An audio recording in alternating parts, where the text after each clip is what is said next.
Hello everyone, टफकॉन स्वनिर्माण आज आपके लिए लेके आया है third series in the live webinar that is the knowledge series on self free development Mumbai. और ये 16 अप्रैल से स्टार्ट हुआ है, 16 अप्रैल से लेके 25 अप्रैल तक ये है। And also I hope everyone has tuned in and okay, I can see many people जो व्यूज बढ़ रहे हैं। Thanks a lot. ये हम कर रहे हैं 5 बजे शाम को ऑन द गिवन डेट्स। तो आज हम डिस्कस करेंगे regarding planning, approvals and engineering. उसका क्या इंपॉर्टेंस है आपके सेल्फ डेवलपमेंट प्रोजेक्ट में। And for that we have our key speakers. हमारे जो गेस्ट पैनल पे आज है वो है हमारे architect Uday Kanadia, director in Tuffcons. Then there is architect Krunal Prajapati, he is a consulting architect in Tuffcons. Jayant Inamdar ji है engineer in RCC and structural consultancy, also a director in Tuffcons. हमारे साथ है engineer Prashant Bandekar, he is an expert in MHADA and town liaison. So let's move ahead. The webinar is organized by Tufcon Swanirman in association with GSE In Time Services, and it is powered by B Right Real Estate Ventures. B Right Real Estate Ventures अपना expertise रखता है as working as a development manager in self redevelopment and redevelopment projects. Also stalled projects, जो projects हम सुनते हैं कि इतने सारे projects रुके हुए अटके हुए, तो इनका स्पेशलाइजेशन है स्टॉल प्रोजेक्ट्स को भी टेक ओवर करना, उसको रिवैम्प करना एंड उसको सक्सेसफुली कंप्लीट करना। So since you all have tuned in, I would request you कि आप हमारा ये पेज लाइक करें, ऑल्सो हमारा वीडियो लाइक करें, एंड ऑल्सो लाइक बटन के बाजू में आपको शेयर बटन दिखेगा। So please right now I am requesting you to share it.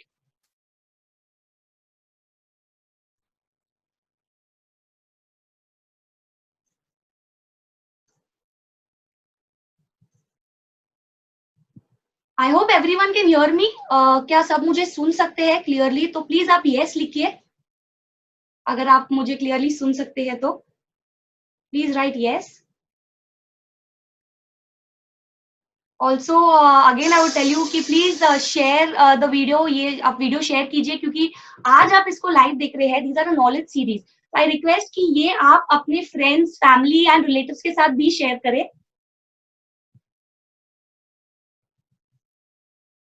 Also normally we are doing presentations. हम बहुत प्रेजेंटेशंस करते हैं सोसाइटीज में जहाँ पे हम 1-to-1 इंटरेक्ट करते हैं, पूरा ऑडियंस होता है हमारे सामने and you know live interactions are different. But ये वेबिनार है जहाँ पे हम सब ये लॉकडाउन में फंसे हुए हैं, अपने घर पे फंसे हुए हैं।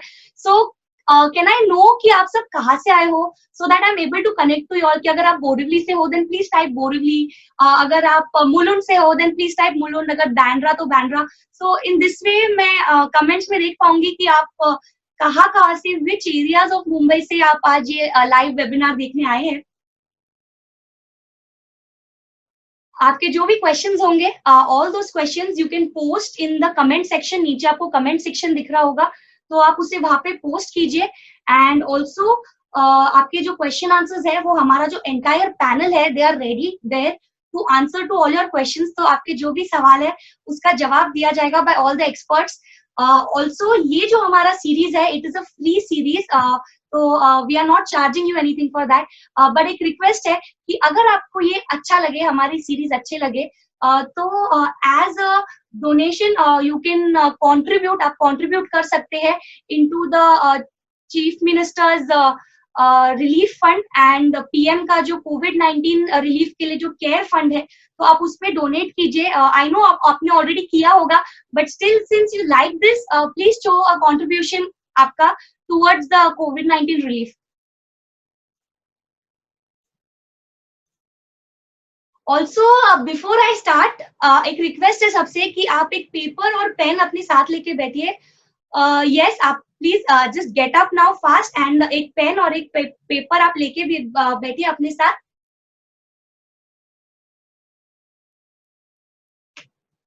डिस्क्लेमर कि ये जो इंफॉर्मेशन है ये हम एजुकेशनल पर्पस के लिए आपको प्रोवाइड कर रहे हैं। यहाँ पे जो व्यूज एक्सप्रेस हुए हैं या जो हम कर रहे हैं वो मेरे खुद के एंड हमारे बाकी के जो स्पीकर्स हैं उनके व्यूज है। एंड हमने ट्राई किया है कि हम मैक्सिमम डिटेल्स आपके लिए प्रोवाइड कर सके यहाँ पे। हाउएवर ऐसे होता है कि आपके जो प्लॉट एरियाज या आपका जो एफएसआई कंजम्पशन है, पर्टिकुलर रोड विड्थ है, तो ये सारी जो चीजें होती है ये बहुत मैटर करती है। जिससे केस टू केस बेसिस आपका जो प्रोजेक्ट है वो अलग हो सकता है, उसके डिटेलिंग अलग हो सकती है. Still we've tried to give you maximum information as much as you can. So May 3rd को lockdown is going to open. So एक रिक्वेस्ट है कि ये जो लॉकडाउन है दिस विल ओपन इफ अगर हम स्ट्रिक्टली लॉकडाउन के जो भी रूल्स है उसका पालन करें. तो ये आप पे निर्भर करता है, आपके बर्ताव पे निर्भर करता है कि May 3rd को लॉकडाउन खुलेगा या उसका May भी 3rd हो जाएगा. तो ये भी एक चीज है, एक योगदान है. You need to share this video with the maximum number of persons you can, so that ये सारा जो भी नॉलेज है, whatever we are trying to share here reaches to a lot of people. आज के प्रेजेंटेशन में हम क्या क्या कवर करेंगे, तो जैसे मैंने आपको बताया ये आज जो प्रेजेंटेशन है that is mainly on planning के approvals and the engineering behind the project. तो प्लानिंग एंड स्ट्रैटेजी, प्लानिंग का स्ट्रैटेजी क्या होगा एंड उसके ऊपर हमने एक केस स्टडी भी लिया है. देन माडा एंड एमसीजीएम वो किस तरीके से अप्रूवल्स देगी, what are the schemes in DCPR 2034. एक स्ट्रक्चरल कंसल्टेंट का क्या रोल होता है, how is a structural consultant important in the project, and then would be the question answers. So before I start I need to know, आप सबने ताजमहल देखा होगा, मतलब यू नो ताजमहल राइट, सबको ताजमहल पता है जो मॉन्यूमेंट है वो. Yes, then right yes, you need to post yes, comments में आप यस कीजिए कि आप सबको पता है ताजमहल क्या है. पर आपको पता है कि ताजमहल कितनी बार बना था? Do you know how many times it was built? या that also you have to write in your comments, how many time it was built. एक बार नहीं, वो एक बार नहीं बना था, ताजमहल बना था 4 बार. तो वो पहली बार तब बना था जब शाहजहां ने विजुअलाइज किया था. इन हिज विजुअलाइजेशन जब उसने सोचा कि मैं ये इमारत बनाऊंगा for my beloved wife, that was the first time जब ताजमहल बना था, वो उनके विजुअलाइजेशंस में. सेकेंड टाइम वो तभी बना जब शाहजहां ने उनके सो कॉल्ड तभी के जो आर्किटेक्ट्स थे उनको बुलाया, उन्होंने अपनी विजुअलाइजेशन उनको एक्सप्लेन की एंड फिर आर्किटेक्ट ने वो विजुअलाइजेशन ड्राइंग के रूप में उनको पेश की. So that was the second time जब ताजमहल बना था.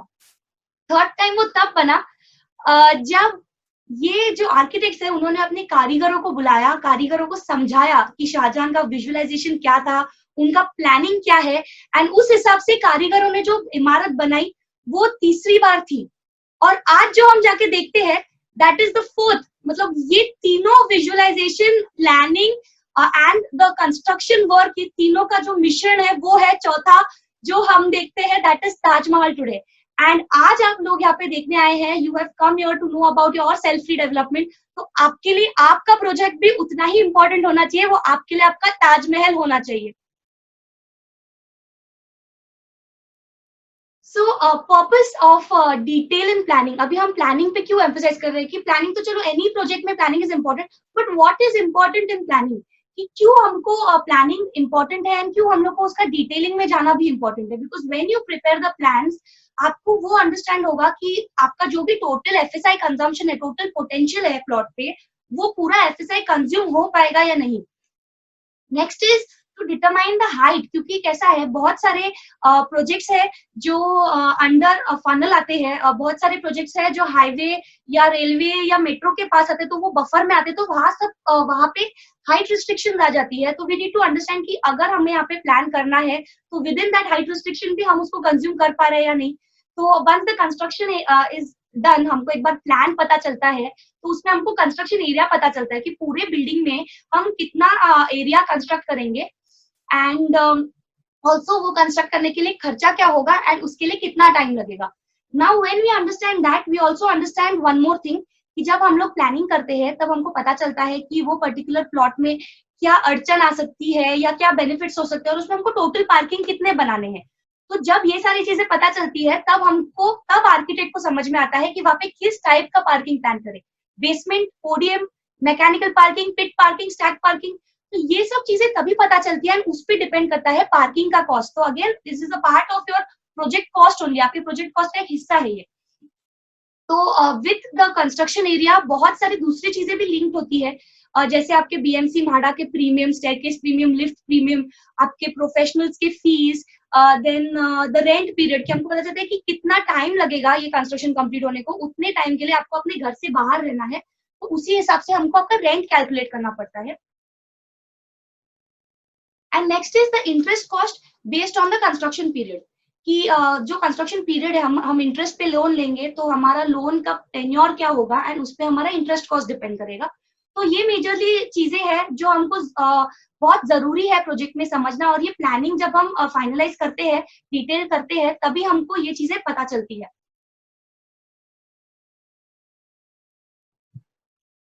नेक्स्ट इज प्लानिंग स्ट्रैटेजी, कि जब एक आर्किटेक्ट प्लान बनाता है तो व्हाट इज द स्ट्रैटेजी, क्या चीजें होती है उसके दिमाग में। बिकॉज स्पेसिफिकली मुंबई में बहुत सारे छोटे बड़े प्लॉट्स है, अलग अलग साइजेस के प्लॉट्स है, तो बहुत सारे चीजें होती है जो आर्किटेक्ट को कंसिडर करके चलनी होती है जब वो प्लानिंग करता है। तो ascertain the plot boundaries as per CTS plan DP. So we need to, they have to see to it कि आपके जो plot boundaries है वो क्या है, एंड फिर वो CTS प्लान या DP प्लान से मैच करे या नहीं। हमारे पिछले वेबिनार में भी मैंने आपको बताया था, फिजिबिलिटी रिपोर्ट आप स्टार्ट करें उससे पहले आपको एरिया कैलकुलेशन करना होता है। So it is very important to understand what are your plan boundaries and अगर वो मैच कर रहे हैं या नहीं। After this the next step is to arrive at free fungible. आपका जो बीएमसी प्लान है एग्जिस्टिंग, उसके बेसिस पे पता चलता है कि फ्री फंजिबल एरिया कितना कैलकुलेट होगा, तो वो डिराइव करना पड़ता है। ऑल्सो अलग अलग टाइप ऑफ फ्लैट्स होते हैं, 2 BHK में 4 अलग टाइप, 1 BHK में अदर 4 टाइप्स ऑफ फ्लैट्स। तो ये सारे जो अलग अलग टाइप ऑफ फ्लैट्स है, आप नए बिल्डिंग में उसको वैसे का वैसा नहीं कैरी फॉरवर्ड कर सकते, इसीलिए उसको स्टैंडर्डाइज करना पड़ता है, एवरेज आउट करके उनको स्टैंडर्डाइज करना पड़ता है ताकि आपकी नई बनने वाली बिल्डिंग अच्छी दिखे। ऑल्सो आर्किटेक्ट को ये भी ध्यान में रखना है कि कारपेट एरिया का कहीं वेस्टेज नहीं करना है, उसको मैक्सिमम यूटिलाइज करना है।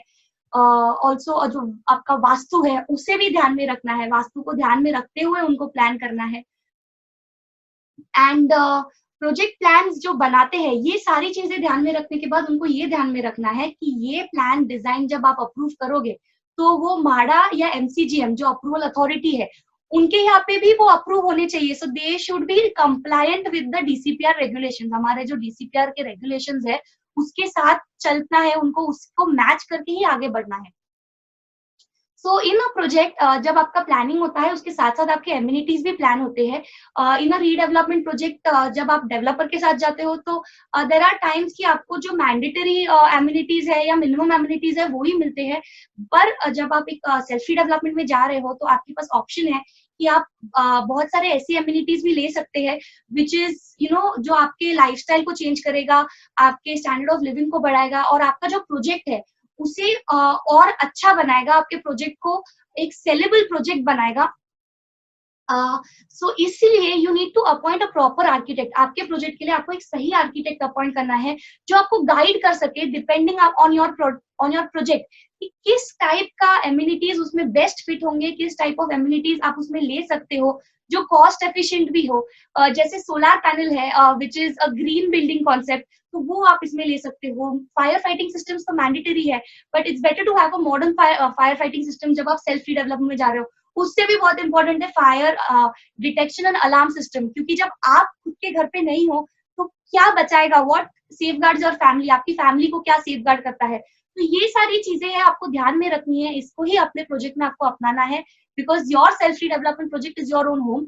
ऑल्सो बहुत सारे ऐसे नए एम्यूनिटीज है जिससे आप जो हाईटेक आईटी रिलेटेड एम्यूनिटीज है लाइक ऑटोमेटिक बूम बार वाले जो गेट्स होते हैं, वो एक गार्बेज शूट हो गया, तो ये सारी नई चीजें आप अपना सकते हो। एंड बहुत और भी एम्यूनिटीज है। So this for this you need a good architect जो समझ सके आपके प्लॉट को एंड आपके रिक्वायरमेंट्स को, एंड फिर जाके वो आपको बता सके कि किस तरीके का प्लान आपको बनाना है। इसीलिए हम आज आपके लिए केस स्टडी लेके आए हैं। This is a live case study, हमारा एक प्रोजेक्ट चल रहा है उस पर ये केस स्टडी बेस्ड है। तो आप ये देख सकते हैं, ये जो प्लॉट है this is the plot size और ये उसके प्लॉट बाउंड्रीज है।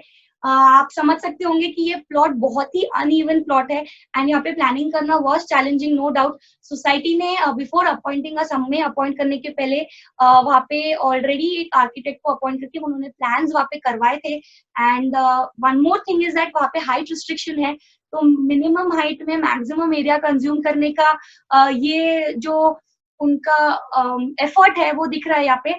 पर ये एफर्ट करते हुए आप देख सकते हैं ये प्लान में उन्होंने कितने सारे अनइवन डायमेंशंस दिए हैं, ट्रायंगुलर एजेस दिए हैं। ऑल्सो ये बीच में अगर आप देखिए तो ये लॉबी है, लॉबी भी बहुत अनइवन है बिकॉज उन्होंने ट्राई किया है कि 8 फ्लैट्स एक ही फ्लोर पे वो बिठा पाए। सो ये ट्राई करते हुए ये इस तरीके का प्लान बनाया है। ऑल्सो ये जो फ्लैट्स है आप देख रहे हैं, उसमें जो किचन है वो एंट्री पे प्लान किया गया है एंड किचन में देयर इज नो वेंटिलेशन। अभी ये plan with no ventilation is approvable, ऐसा प्लान अप्रूव हो सकता है एज पर लॉ। पर हमारा जो इंडियन लाइफस्टाइल है, इनफैक्ट ऑल द लेडीज आप जो वहाँ पे देख रहे हैं, this is directly I am telling you कि आप कैसे काम करेंगे वो किचन में जहाँ पे वहाँ पे एयर वेंटिलेशन नहीं है, लाइट नहीं है, डायरेक्ट सनलाइट नहीं है। सो इस तरीके का प्लान है जो actually in our lifestyles we can not take care of और we can not manage it. तो वंस वी वर अपॉइंटेड, हमारे आर्किटेक्ट है मिस्टर उदय कनाडिया, उन्होंने पूरा डिजाइनिंग किया, पूरा जो from the scratch he done the entire designing and ये उनका डिजाइन है। अगर आप अभी देख सकते हैं आपके स्क्रीन पे, तो उन्होंने भी बहुत एफिशिएंटली 8 फ्लैट्स बिठाए हैं एक फ्लोर पे एंड इस तरीके से उन्होंने मैक्सिमम एफएसआई कंज्यूम किया है इस पे। हमारे आर्किटेक्ट है हमारे साथ आज, I would like to invite him and मैं चाहती हूँ कि उनके प्लान्स के बारे में वो ही आपको बताए, so he will be able to tell you in a better way. Sir, Uday sir.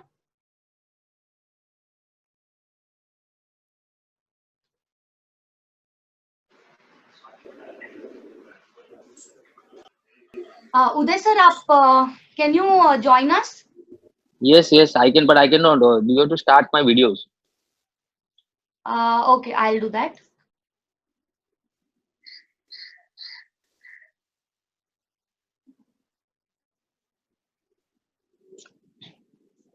You can see me now? Yeah, I can see you. Yes. Okay. Yes sir, आप प्लीज हमें एक्सप्लेन कीजिए कि ये प्लान बनाते हुए आपका क्या concept था, आपने क्या स्ट्रैटेजी प्लान की and how did you come up with this plan? Because ये प्लान मुझे it's very simple plan but I know आपको बहुत एफर्ट्स लगे होंगे ये बनाने में, सो प्लीज थोड़ा आप एक्सप्लेन कीजिए हमें। एज नूपुर आपने राइटली पॉइंट आउट किया है कि प्लॉट का शेप थोड़ा ऑड था, FSI consumption was a challenge, फिर हाइट रिस्ट्रिक्शन था, फिर नंबर ऑफ पार्किंग भी हमको इसके अंदर इनकॉर्पोरेट करने थे। सो कुछ प्लॉट्स के पॉजिटिव साइड्स भी थे, चैलेंजिंग भी थे, नेगेटिव साइड्स भी थे। सो हम लोगों ने उसको जॉट डाउन किए प्रॉपरली। देन वी हैव मतलब हम लोग ने 2-4 ऑप्शंस बनाए हम लोग ने प्लान्स के प्रॉपरली। फिर हमको पता चला कि let's do a simple plan और सिंपल ग्रिड के साथ हम लोग प्लानिंग चालू करते तो हम लोग क्या अचीव कर सकते। तो हम लोग ने एक प्लस साइन का शेप माइंड में डिसाइड किया जिसके अंदर 4 कॉर्नर्स होते। चारों कॉर्नर के अंदर हम लोग ने 2-2 फ्लैट प्लान करने का कोशिश किया, सो सोसाइटी के नंबर ऑफ जो 8 फ्लैट का रिक्वायरमेंट था वो भी अचीवमेंट हो जाए। तो ये 4 कॉर्नर पे हम लोग ने 2-2 फ्लैट प्लान करने का कोशिश किया और बीच में एक सेंटर कोर रखा बेसिकली। तो जो कोर होता है तो कोर के साथ हम लोग को स्टेयरकेस भी प्लान करना है और लिफ्ट का पैसेज भी प्लान करना था और लिफ्ट एरिया भी प्लान करना था। अगेन ये लिफ्ट का एरिया और स्टेयरकेस का एरिया का जो भी प्रीमियम आता है calculation as per feasibility report, वो भी बड़ा इंपॉर्टेंट चीज होता है, तो उसको एरिया को भी हमको मिनिमाइज करना था। सो हम लोग ने इस तरह से 8 यूनिट प्लान किए with proper white and light and ventilation के साथ। साथ में हम लोग को फिजिबिलिटी रिपोर्ट के हिसाब से हम लोग को सेल्स प्लान्स, मतलब कौन से टाइप के सेल्स बिकने वाले थे वो एरिया के अंदर, तो उसका भी हमको स्टडी आपके तरफ से आया गया था। हम लोगों ने जॉट डाउन किए प्रॉपरली कि कौन सा टाइप के फ्लैट हमें डिजाइन करना है। तो हम लोग एक एरिया ऑफ द फ्लैट पे हम लोग ने अराइव किया। वो एरिया ऑफ द फ्लैट पे अराइव होने के बाद हमें पता चला कि 8 फ्लैट के साइज हम लोग ऑलमोस्ट इक्वल साइज रखते हैं। फिर पता चला आगे के नेक्स्ट स्टेप पे कि आपको वहां 3 BHK का भी रिक्वायरमेंट आया। तभी हम लोग ने ग्रिड को स्लाइटली रिफ्रेश किया और ग्रिड इस तरह प्लान किया कि 2 BHK के साथ किसी को अगर 3 BHK का फ्लैट भी लेना हो तो बाजू का एक बेडरूम इजीली अटैच हो सकता है आपके 2 बेडरूम के फ्लैट के साथ। So it becomes a saleable point of view for 3 BHK के भी बन सकते, साथ में 1 BHK भी प्लान हो सकता है। हम लोगों ने, आप जरा डिटेल प्लान करोगे, स्टडी करोगे तो आपको पता चलेगा कि बैल्कनी भी कहाँ कहाँ प्लान किया गया है। साथ में हम लोग को ये 13 माले के अंदर कंज्यूम करना था, मतलब समझो नॉर्मली इस बिल्डिंग के अंदर ऑलमोस्ट 40 फ्लैट्स आने वाले, तो हम लोग को जनरली 40 फ्लैट सेल्स भी देना चाहिए था ताकि फिजिबिलिटी रिपोर्ट और सेल्स का रेशियो मेंटेन हो पाए। तो ये दोनों रेशियो को हम लोग को पैरेलली चलाना था। साथ में मार्केट कंडीशन को भी ध्यान में रख के हम लोग ने ग्रिड डिजाइन की है। सो जनरली टेंटेटिवली इस फ्लोर प्लान के अंदर यू विल सी 8 फ्लैट्स मिलेगी आपको with minimise core area, maximum open space to the all the rooms basically, minimise core area. फिर ओपन स्पेस डेफिशिएंसी का हम लोग ने ध्यान रखा है। जब ये नंबर ऑफ फ्लैट इक्विवेलेंट हो गए सेल्स के साथ, तभी हम लोग को वर्कआउट करना पार्किंग। अभी parking with the height restriction of the building वो बड़ा चैलेंजिंग था। फिर भी हम लोग ने 975 मीटर के प्लॉट के अंदर, इसका एरिया प्लॉट का है 975 स्क्वायर मीटर, हम लोगों ने 80 नंबर्स ऑफ पार्किंग अचीव किया है by way of mechanical parking. उसके लिए हम लोग को पार्ट अंडरग्राउंड जाना पड़ा है, पूरा मैकेनाइज सिस्टम लेना पड़ा हुआ है। अब इतना एक्सरसाइज करने के बाद जब सोसाइटी के पास हम लोग ने वापस भेजा तो उन्होंने अपना प्लान अप्रूव किया। अप्रूव करने के बाद उन्होंने 2-3 आर्किटेक्ट्स के और प्लान के साथ अपना कंपैरिजन हुआ। कंपैरिजन के बाद पता चला कि अपने open space deficiency, staircase area का प्रीमियम, ये सब काफी हद तक से रिड्यूस हो गया। इसके कारण है ना फिजिबिलिटी रिपोर्ट और अपना प्लानिंग दोनों मैच हुआ।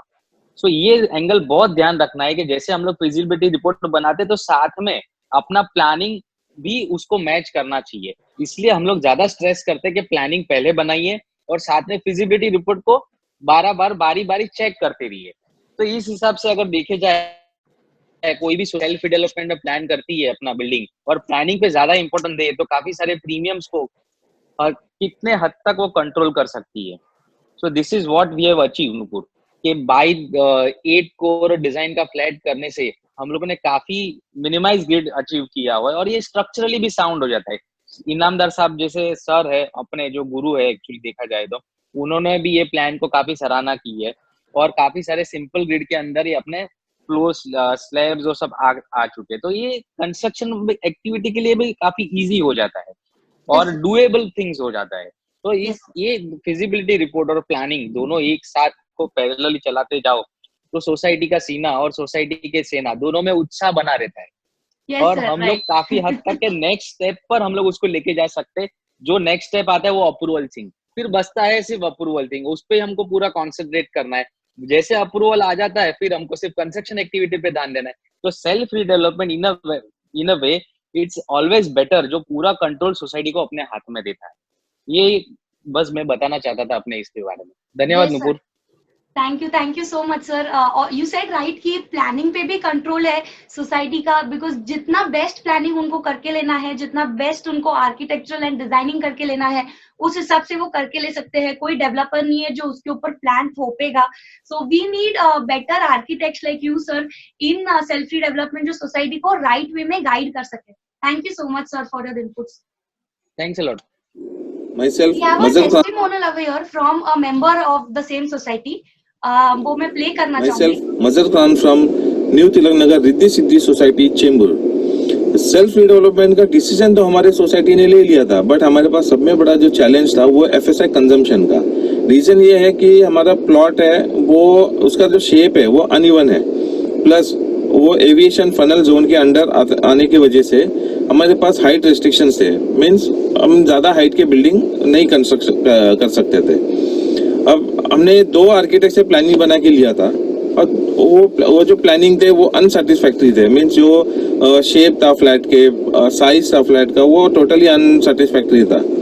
तो उसके बाद हमने टफकन स्वनिर्माण ग्रुप को अपॉइंट किया और उन्होंने हमें आश्वासन दिया था कि तुम्हारा जो फिजिबिलिटी रिपोर्ट बनाएंगे, प्लानिंग करेंगे, वो प्रॉपर एफएसआई यूटिलाइजेशन के साथ, मैक्सिमम यूटिलाइजेशन के साथ में तुम्हारा प्लानिंग बनाएंगे। उन्होंने प्लानिंग बना के दिया हमें। हमने सोसाइटी कमेटी को दिखाया, सोसाइटी को दिखाया, मेंबर्स को दिखाया और सब लोग ने उसका एक पॉजिटिव रिस्पांस मिला हमें हर एक से कि बहुत अच्छा प्लानिंग बनाया हुआ है। तो ये थे mister Mazhar Khan from Riddhi Siddhi cooperative housing society, जिनका प्लान हमने अभी आपको बताया था as a case study. So since he has given us a very good introduction over here, मैं खुद भी हमारी कंपनी को इंट्रोड्यूस करना चाहती हूँ कि अबाउट अस, हम कौन है। टफकॉन स्वनिर्माण हमारा क्या काम है। हम as a self development consultant हम काम करते हैं सोसाइटीज के लिए जो सेल्फ डेवलपमेंट में जाना चाहती है, एंड हम जो उनको सर्विसेज प्रोवाइड करते हैं that is provided all under one roof. उनको वो एक बार हमको अपॉइंट कर ले फिर उनको और किसी को अपॉइंट नहीं करना पड़ता for professional services.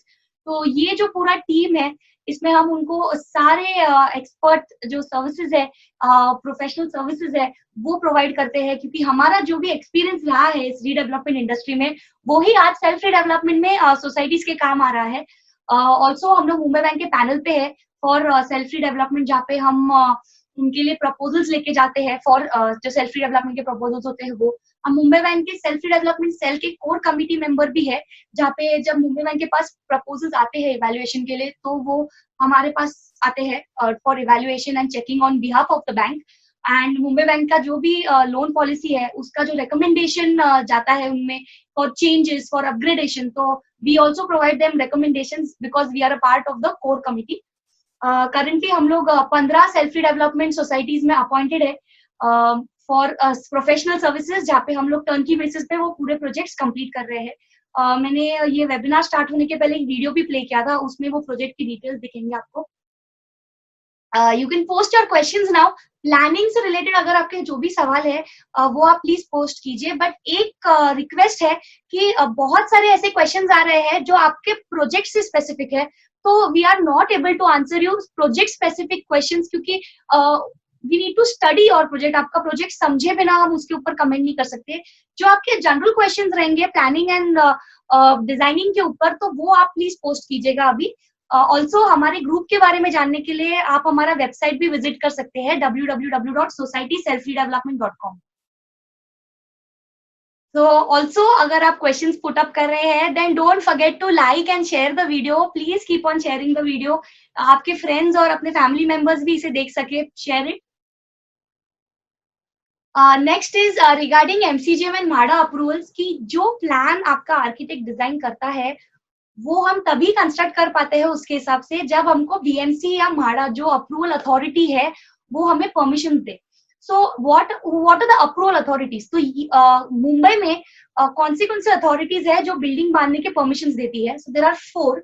First is MCGM जो हमारा BMC है, BMC का जो बिल्डिंग प्रपोजल है वो हमको परमिशन देता है। Then is MHADA for MHADA layout, फिर MMRDA है एंड SRA है। ऐसे ये 4 अथॉरिटीज है जो परमिशन प्रोवाइड करती है फॉर कंस्ट्रक्शन, जो अप्रूवल होते हैं उसके लिए। तो जो DCPR है, ये जो अप्रूविंग अथॉरिटीज है, ये हमको अप्रूवल देती है अंडर अ स्पेसिफिक स्कीम जो development control promotion regulation rules है, दैट इज 2034/2034 वाला। उसमें बहुत सारे अलग अलग सेक्शंस है एंड वो सेक्शंस में अलग अलग स्कीम्स है जिसके अंदर आप अपना डेवलपमेंट कर सकते हो, रीडेवलपमेंट कर सकते हो। तो जब आप MHADA सोसाइटी और MHADA प्लॉट, तो आपको अपने प्लान्स पुटअप करने हैं अंडर सेक्शन 33(5). तो ये अगर आप नीचे टेबल देख सक रहे हो, तो in that we have specified कि किस प्लॉट एरिया पे आपका कितना FSI होगा, कितना प्रोरेटा होगा, तो वो डिटेल्स आप देख सकते हो अगर आपका MHADA सोसाइटी है। तो अगर आप सेस्ट बिल्डिंग हो, if you are a cessed building, तो आपको प्लान पुटअप करने हैं in section 33(7) in the DCPR। तो उसके हिसाब से एज पर दैट सेक्शन आपका जो फाइल है वो गवर्न होगा। Then there is section 33(7)B, ये बहुत नॉर्मली यूज होता है ये सेक्शन इन रीडेवलपमेंट। तो ये उनके लिए है जो सोसाइटीज की बिल्डिंग 30 साल से ज्यादा पुरानी हो चुकी है, ये उनके लिए है। तो इसमें 2 कैटेगरीज है, एक है आइलैंड सिटी मतलब टाउन साइड की जो बिल्डिंग्स है, तो उनको भी सब कैटेगराइज किया गया है उनके रोड विड्थ के हिसाब से। तो आपका जो प्लॉट है उसको लगने वाला जो रोड विड्थ है उसके बेसिस पे आपका FSI डिफर करेगा या चेंज होगा, तो वो भी आप आपके नीचे टेबल में देख सकते हो। एंड ये जो नेक्स्ट टेबल है वो है सबर्ब्स के लिए। तो सबर्ब्स के जो भी आप व्यूअर्स हो, तो आप अपना प्लॉट इसमें आइडेंटिफाई कर सकते हो कि what is your road width and which is your plot. So उस हिसाब से अगेन आपका FSI डिफर करेगा। Then is cluster development scheme, this is under section 33(9). तो आई वुड रिक्वेस्ट हमारे जो मैनेजिंग डायरेक्टर है मिस्टर नयन डेडिया कि क्लस्टर डेवलपमेंट स्कीम को DCPR 2034 में इतना क्यों प्रमोट किया गया है, why is it so important? So I would request mister Nayan Dedia sir Yes. Please, Yeah. yes, please throw some light on this, please. Yeah, thank you Nupur for sharing this and giving me now opportunity. तो सबसे पहले मैं ये बताना चाहूँगा कि cluster development scheme बहुत time से चल रही थी बॉम्बे में, and there are very few projects which are going in cluster development scheme. तो इसमें why I have come with this topic, मतलब क्लस्टर डेवलपमेंट स्कीम, कि basically this is a mindset. The mindset को हमारे को चेंज करना होगा कि बहुत सारे अभी हम लोग प्रपोजल देख रहे हैं जो अभी फिजिबल नहीं हो रहे हैं. जो उसका रीजन क्या होता है कि ओवर कंजम्पशन हो जाते हैं कोई प्लॉट पे, या कोई लेआउट प्लॉट पे है तो वो ओवर कंजम्पशन की वजह से जो पॉलिसी दूसरे पॉलिसीज में रिस्ट्रिक्टेड एफएसआई है, तो जहां पे एफएसआई का आपको नहीं मिल रहा है, तो वो स्कीम में आपको, this is cluster development scheme, मतलब ये आप जो आजू बाजू के जो प्लॉट्स हैं, तो दैट यू, अगर आप टाउन में है तो आपको 4000 मीटर कम से कम करना है, एंड अगर सबब में है तो 6000 metre, but your plot should भी, कोई भी एक प्लॉट, कोई भी आप जितने भी क्लस्टर में जा रहे हैं जो प्लॉट्स हैं वो 18 मीटर के रोड पे होना चाहिए. मतलब आपका एक प्लॉट कोई भी 18 मीटर, बाकी सब 9-12 मीटर पे जो भी होगा चलेगा. तो इसको you can gate 4 FSI. 4 FSI में इसमें थोड़ा बहुत शेयरिंग है, FSI विद गवर्नमेंट शेयरिंग है, बट बेसिकली इसमें क्या होगा कि ये it will give a more opportunity. इसमें TDR भी बाय नहीं करना पड़ेगा, एंड इसका बेनिफिट ये होगा कि यू विल हैव दैट की ओपन स्पेस. आपका जो आज को ओपन स्पेस नहीं मिल रहा है, आज बॉम्बे में घूमने के लिए हमको ओपन स्पेस नहीं है, तो you will get this open space. आपको कंस्ट्रक्शन कॉस्ट कम आ जाएगा, BMC जो प्रीमियम्स भरने हैं वो भी कम हो जाएंगे, एंड मोर ओवर इसका माइंडसेट आपको चेंज करना होगा. हम जितने भी सोसाइटी में जाते हैं, हमको बाजू वाली सोसाइटी से बहुत एलर्जी है. एक LOC का बॉर्डर है इंडिया एंड पाकिस्तान के बीच में, जो हमारे दिल में बसा हुआ है, एंड ये दूसरा बॉर्डर हम लोग ने आपस में अपने बंबई में ही, या हमारे मुंबई में, हमारे एरिया में हमने बाजू वाले के साथ में इंडिया पाकिस्तान का बॉर्डर बना चुके हैं. तो ये क्लस्टर डेवलपमेंट स्कीम, ये जो बॉर्डर है उसको तोड़ना है हमको. ये आपस के ही लोग हैं हम, एंड ये लोग भी हमारे ही लोग हैं. So we should join them, and हमारा प्रोजेक्ट को मोर एंड मोर इसको फिजिबल बनाए, बेटर बनाए, अच्छा ऊपर लाइफस्टाइल में रहे, and this will be our main scheme. So this is what about cluster development scheme. So thank you, I want to say that much. Thank you, sir. Thank you, sir. Next scheme है that is 3311 permanent transit camp tenements, PTC scheme बोलते हैं इसे. सो इसमें भी benefit ये है कि आपको TDR परचेज नहीं करना है. ऑल्सो बहुत सारे प्रीमियम्स है जो आपको पे नहीं करने पड़ेंगे, and you get a higher FSI. पर इसमें again there is a sharing with the government. हमको गवर्नमेंट के साथ थोड़ा एरिया शेयर करना पड़ता है.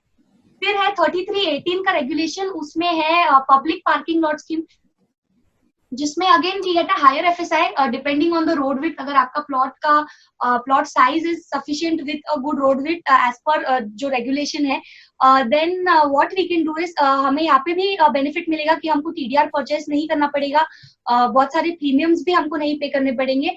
However we have to build a certain area, एक थोड़ा पार्ट हमको कंस्ट्रक्ट करके देना होता है, BMC को हैंड ओवर करना होता है, which can be used as a parking lot area. And then is additional FSI for commercial users. अगर आप रीडेवलपमेंट में जो नई बिल्डिंग है उसको कम्प्लीटली कमर्शियल बना रहे हो, तो वहां पे भी आपको FSI 3, 4 एंड 5 के हिसाब से एडिशनल FSI मिल सकता है इन दिस केस. तो बेसिकली ये थे मेजरली सारे स्कीम्स अंडर विच आप सेल्फ रीडेवलपमेंट कर सकते हो. मैंने ये स्कीम स्पेसिफिकली इसलिए बताया क्योंकि सिर्फ 33(7)B में ही सेल्फ रीडेवलपमेंट करना जरूरी नहीं है. अगर आपका प्लॉट का पोटेंशियल है एंड अगर आप वो पर्टिकुलर जो प्री रिक्विजिट्स है उसमें आप फॉल करते हो, क्लासिफाई होते हैं आपका प्लॉट, तो आप फिर वो बाकी के स्कीम्स भी अपना सकते हो. सो MHADA एंड MCGM के जो अप्रूवल्स है उसके बारे में मैं आपको आगे बताऊंगी what are the stages. But वो स्टेजेस जानने के पहले बहुत सारे जार्गन्स है या शॉर्ट फॉर्म्स है जो हम यूज करते रहते हैं हमेशा इन दिस फील्ड. तो मैं एक्सप्लेन करना चाहूंगी कि व्हाट डज दैट मीन. तो फर्स्ट इज FSI. FSI मतलब फ्लोर स्पेस इंडेक्स. तो हम बोलते हैं ना हमारे प्लॉट का FSI इतना है, फलाना है. तो जब हम ये बोलते हैं उसका मतलब ये है कि हमारा जो भी प्लॉट है उसमें कंस्ट्रक्शन करने का, नया कंस्ट्रक्शन करने का मैक्सिमम पोटेंशियल क्या है. So your total FSI of the plot is your total potential. आपका प्लॉट का total potential is the FSI. Then आता है TDR, that is transferable development rights. तो what is transferable development rights की ये जो टोटल पोटेंशियल है जहां तक आप कंस्ट्रक्ट कर सकते हो, ये कंस्ट्रक्ट करने के लिए आपको TDR लगता है. मतलब दोज आर द राइट्स जो आपको परचेज करने पड़ते हैं, फिर ही आप वो मैक्सिमम पोटेंशियल तक का कंज्यूम कर सकते हो FSI. सो इस तरीके से then we have TDR. Also TDR at times are to be purchased open market से. ओपन मार्केट TDR भी आप परचेज कर सकते हैं. कोई कोई जगह पे देयर इज कंपल्सरी परचेज जो हमको माडा या MCGM से अथॉरिटी से ही करना पड़ता है इन टर्म्स ऑफ FSI. तो वो भी अलग अलग रहता है depending on the scheme. Then IOD is intimation of disapproval. ये टर्म यूज होता है MCGM में, and IOA is intimation of approval. ये टर्म होता है यूज माडा में. दोनों का मतलब एक ही है कि जब आप प्लान पुटअप करते हो तो इनिशियली जो आपको अप्रूवल मिलता है, first approval, that is the IOD और IOA. तो ये सिर्फ टर्म अलग है, इसका मतलब सेम है. फिर है CC कमेंसमेंट सर्टिफिकेट. आपको परमिशन आ गया, आप बिल्डिंग वेकेट करके डिमोलिश कर दीजिए, फिर काम स्टार्ट करने का, कंस्ट्रक्शन स्टार्ट करने का आपको CC मिलता है. Once your construction is completed, you get occupation certificate OC and BCC, that is building completion certificate. माडा अप्रूवल्स का जो प्रोसेस है उसमें 2-3 स्टेप्स ज्यादा है नॉर्मल MCGM अप्रूवल से. तो पहले मैं ये स्टेप्स कवर करती हूँ, then we'll go on to the common steps. So one is society should have conveyance, मतलब सोसाइटी का कन्वेंस होना चाहिए, lease conveyance and sale deed दोनों रजिस्टर्ड होने चाहिए. उसके बाद सोसाइटी को अप्लाई करना है टू माडा फॉर ऑफर लेटर. अभी ऑफर लेटर जब आता है तब उसमें पता चलता है कि प्लॉट का, पर्टिकुलर प्लॉट का टोटल FSI क्या होगा.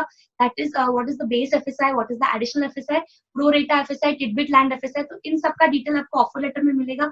एक बार ऑफर लेटर आएगा उसके बाद आपको NOC के लिए अप्लाई करना है माडा के पास, बिकॉज NOC आने के बाद ही आप 1 FSI IOD या IOA के लिए अप्लाई कर सकते हो.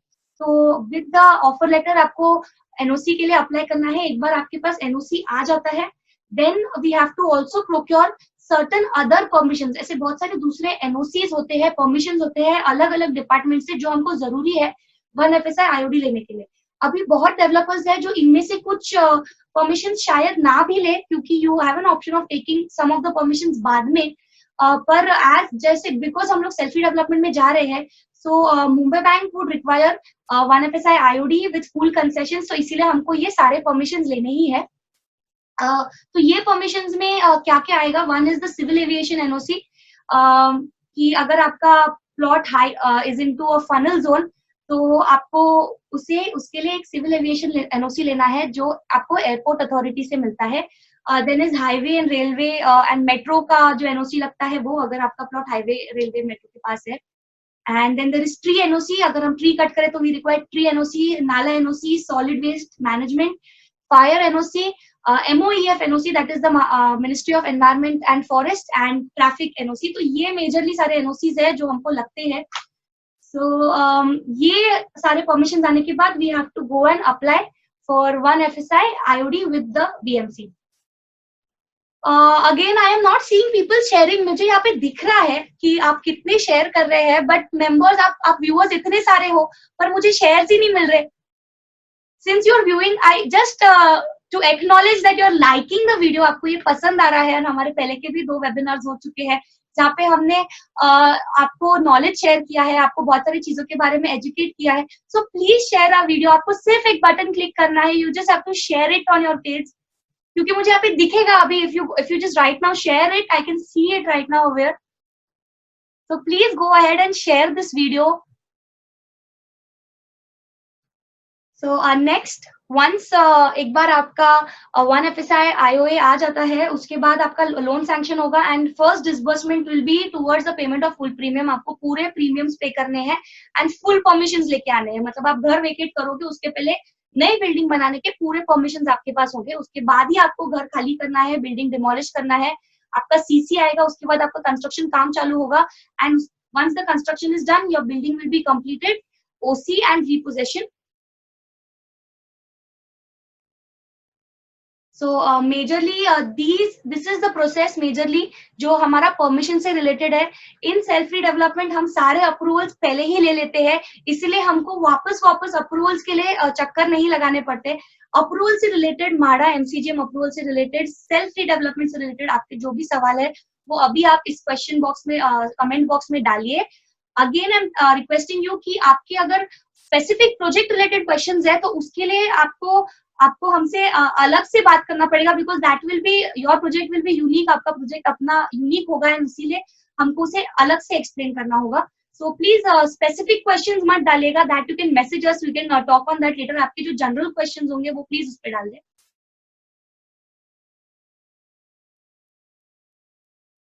नेक्स्ट इज स्ट्रक्चरल कंसल्टेंट, कि how a structural consultant is important in your project, कि किस तरीके से आपका जो आर्किटेक्ट है वो आपका प्लान पूरा बनाता है।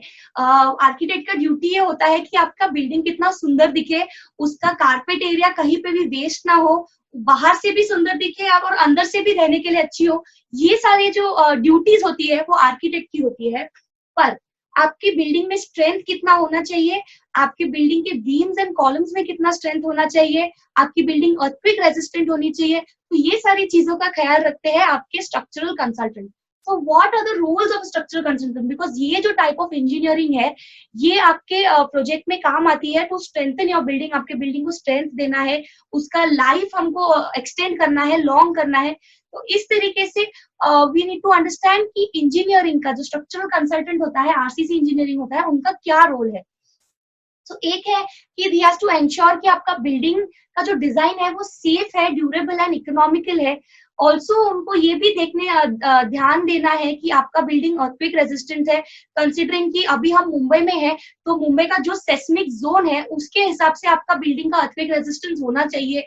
ऑल्सो यहाँ पे ज्योग्राफिकल आपका जो लोकेशन है, तो according to the geographical location कि यहाँ पे कितना टेम्परेचर चेंज होता है, विंड किस तरीके का आता है, ग्रेविटी क्या है, तो ये सब चीजें भी उनको ध्यान देनी है when he is doing the planning.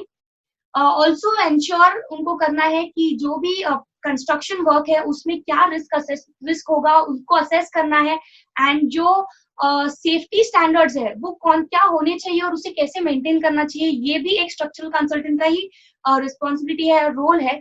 Also हर एक स्लैब मतलब स्लैब इज जो एक फ्लोर हो जाता है कंप्लीट, तो आफ्टर एवरी स्लैब आपको अपने स्ट्रक्चरल कंसल्टेंट का सर्टिफिकेशन लगता है कि ये स्लैब तक का काम सही हुआ है, एंड फिर ही आप आगे वाले स्लैब के कंस्ट्रक्शन का काम कर सकते हो। So that goes on his certification. Then is understanding the properties of construction material, की किस तरीके का कंस्ट्रक्शन मटेरियल यूज हो रहा है, क्योंकि अभी फॉर एग्जाम्पल अगर आप वेस्टर्न साइड में रह रहे हो which is near the beach, तो वहां का जो ह्यूमिडिटी है एंड सॉल्टी थोड़ा जो एयर है उसकी वजह से अगेन देयर इज सीलन होती है दीवारों में, तो वो सब बहुत सारी चीजें हैं जो ध्यान में रखनी है when you are constructing a building. उसका जो लोकेशन है, उसका ज्योग्राफिकल लोकेशन और वहाँ पे क्या क्या चीजें अफेक्ट करती है वो देखना है। ऑल्सो इतना सब ध्यान में रखते हुए उनको ये भी देखना है कि जब ये प्लान बना था तो आर्किटेक्ट ने क्या कॉन्सेप्ट रखा था, एंड वो कॉन्सेप्ट को मेंटेन करते हुए उनको अपना प्लान जो स्ट्रक्चरल प्लान है उसमें बिठाना होता है। तो ये बहुत सारी चीजें हैं जो एक स्ट्रक्चरल कंसल्टेंट को ध्यान देनी होती है। सो स्ट्रक्चरल कंसल्टेंट का काम दिखता नहीं है आपको, आर्किटेक्ट का काम दिखता है, पर जब आप वो पर्टिकुलर बिल्डिंग में बहुत सारे साल बिताते हो एंड तब उसकी स्ट्रेंथ का आपको अंदाजा आता है, that is the work of your structural consultant. So again, you can post your comments regarding building का strength, earthquake resistance, the work of a structural consultant, and engineering से related what are the new methods, what are the new methodologies available today, ताकि आपके building का life हम extend कर सके, long कर सके। ऑल्सो हमने हमारे फर्स्ट वेबिनार में एक सॉफ्ट लॉन्च किया था हमारे बुक का, that is Swanirman manual on self development series 1। तो अगर आपको इसे प्री बुक करना है तो आप मुझे मैसेज कीजिए ऑन 9869577533। आपको लिख के भेजना है book yes, BOOKYES, and we will pre book the book for you. ये जैसे लॉकडाउन ओपन होगा उसके बाद हम इसको लॉन्च करेंगे। ये बुक लिखा है हमारे ग्रुप के टफकॉन्स के मैनेजिंग डायरेक्टर मिस्टर नयन बेडिया जी ने, एंड इस पे उन्होंने ट्राई किया है कि सेल्फ डेवलपमेंट से जुड़ी सारी नॉलेज वो आपको दे सके इन दिस बुक। ऑल्सो मैं हमारे मैनेजिंग डायरेक्टर को बुलाना चाहती हूँ to take this ahead. Yes, thank you Nupur. अभी we are in short of time, so I will take very fast one. So basically ये आई एम टॉकिंग कि आपने लास्ट टाइम कीज आपने लिख के आए थे, बराबर है? एम आई राइट? सो नाउ ये कीज का अभी क्या करना है, मतलब हाउ डू विल कीज को वो अचीव करना है। तो योर गोल, आपने गोल तो डिसाइड कर लिया कि आपको घर चाहिए, now it has to be a smart goal. So do you want to be a smart, तो स्मार्ट का क्या मीनिंग है? So your goal should be whatever जो है आपका फर्स्ट लेटर है स्मार्ट में S, so that will come to S is specific. तो आपका जो भी गोल होना चाहिए वो स्पेसिफिक होना चाहिए। Then there is M, so that is M, second letter आएगा M, so M is measurable. So then the third letter की आपका कोई भी चीज होगा तो मेजर होना चाहिए कि आपको क्या चाहिए एग्जैक्टली, वो मेजरेबल होना चाहिए. ए इज अचीवेबल, मतलब आपके हाथ में वो अचीव करके होना चाहिए. Then there is R. So R is relevant, तो आपके साथ में वो रेलेवेंट होना चाहिए कि आप जो करना चाह रहे हैं या जो भी करना चाह रहे हैं, तो suppose it should be relevant to you. For example कि अगर मेरे को वेट लूज करना है तो आई हैव टू नॉट कि I am living an healthy life, so I should have that proper goal कि मुझे वेट लूज करना है ऐसा. This should be my specific and measurable कि मुझे कितना वेट लूज करना है, तो 10 केजी मुझे वेट लूज करना है. तो इट शुड बी अचीवेबल कि मेरे को ऐसा कि मैं 40 किलो वेट को लूज कर लूं, तो it is not possible. So it should be relevant also कि हाँ, because I am very fat, so that's why I should be relevant to also me. And it should be time bound. So time bound में मतलब क्या हो गया कि मुझे कितने टाइम में ये वेट लूज करना है, तो it should not be without time bound. So it should be time bound कि अगर आपका ये आपको कितने टाइम में करना है, कि 1 महीने में करना है, 2 महीने करना है, तो which is achievable also and which is relevant also. So ये आपका जो भी गोल होना चाहिए स्मार्ट होना चाहिए. तो आप कोई भी गोल करें वो स्मार्ट होना चाहिए. वैसे ही हमारे जो आर्किटेक्ट्स होते हैं वो भी एक पूरा स्मार्ट एक पूरा प्लानिंग करते हैं. So again when coming to smart planning in self development, तो व्हाट क्या क्या चीजें वो ध्यान में रखते हैं. तो स्पेसिफिक होने के लिए वो क्या करते हैं, स्पेसिफाई द प्लॉट एरिया. जैसे कि आप पूरा ये समरी है, पूरा इसका तो समरी है कि स्पेसिफाई द प्लॉट एरिया करते हैं, उसका एफएसआई कैलकुलेशन करते हैं. Then comes the measure. तो what is M, so measurable. तो एम में क्या करेंगे कि वो जो जितने भी अपने साइजेस हैं, जो आपके साइजेस हैं उसको स्टैंडर्डाइज करेंगे. जितने भी टाइप्स के फ्लैट्स हैं तो मैक्सिमम एफिशिएंसी करेंगे उसमें एंड उसको स्टैंडर्डाइज करेंगे. सो दिस इज मेजरेबल हो जाएगा उनका गोल जो प्लानिंग करने के टाइम पे. अचीवेबल मतलब क्या है कि अचीवेबल मतलब जो अप्रूवेबल होगा, जो आपका बीएमसी में जहाँ पे भी एफएसआई कैलकुलेशन होगा अचीवेबल होना चाहिए. So that is A is achievable and approvable होना चाहिए. Then there comes the R is relevant. तो ये relevant कैसे होगा कि आपका पूरा reasonable construction cost होना चाहिए. construction cost आपके feasibility से match होना चाहिए. तो वैसे सब उसको पूरा आपको reasonable आपको करना होगा. And then is T is time bound. तो कितने टाइम में आपको चाहिए, तो टाइम एफिशिएंसी होनी चाहिए, कॉस्ट एफिशिएंसी होनी चाहिए. तो प्लानिंग में ये पूरा करेंगे टाइम एफिशिएंसी के साथ में. सो this is what the architects do. Now जो आपने पेन पेपर लेके आए हैं, आपके पास रखा है आपने, तो उसके लिए एक एक्टिविटी करते हैं, very fast activity. So everybody has pen and paper, just please mention yes yes yes, तो वी कैन अंडरस्टैंड कि आपके पास अभी पेन पेपर हाथ में है करके. And you will take the activity. all this in the meeting room. Yes, I have it here. everybody should have that pen and paper with their hand. and आपको भी ये सबको एक्टिविटी करनी है. So this is what ये activity करने के बाद में you will understand कि जो फर्स्ट हमने जो लास्ट चालू किया था ताजमहल, तो Taj Mahal is in your mind. So this activity is almost like that कि मेरे पास भी मेरा पेन पेपर है. So I'll give you 30 seconds. 30 seconds में आपको आपका घर, आपने पहले चाबी लिया था, बट चाबी किसका लिया था, तो ये आपका नया घर समझो. आज आपका 1 BHK, तो आपको रीडेवलपमेंट 2 BHK या 3 BHK मिलने वाला है. 2 BHK तो 3 BHK या 4 BHK मिलना है. तो यू हैव टू ड्रॉ. आपका पेन पेपर पे आपको ये ऐसा पेपर आपको ये करके लैंडस्केप में लेके आपको ड्रॉ करना है आपका फ्लैट. आपको ड्रॉ करना है. I will give you 30 seconds. 30 seconds में आपका लिविंग रूम बनाना है, किचन बनाना है, पैसेज बनाना है, बेडरूम बनाने हैं, कितने बेडरूम है, एंड यूटिलिटी बनाना है, बाथरूम बनाने हैं. तो ये सब एरिया आपको प्लान करके अभी just right now I want you to do all this activity right now. चालू करिए activity.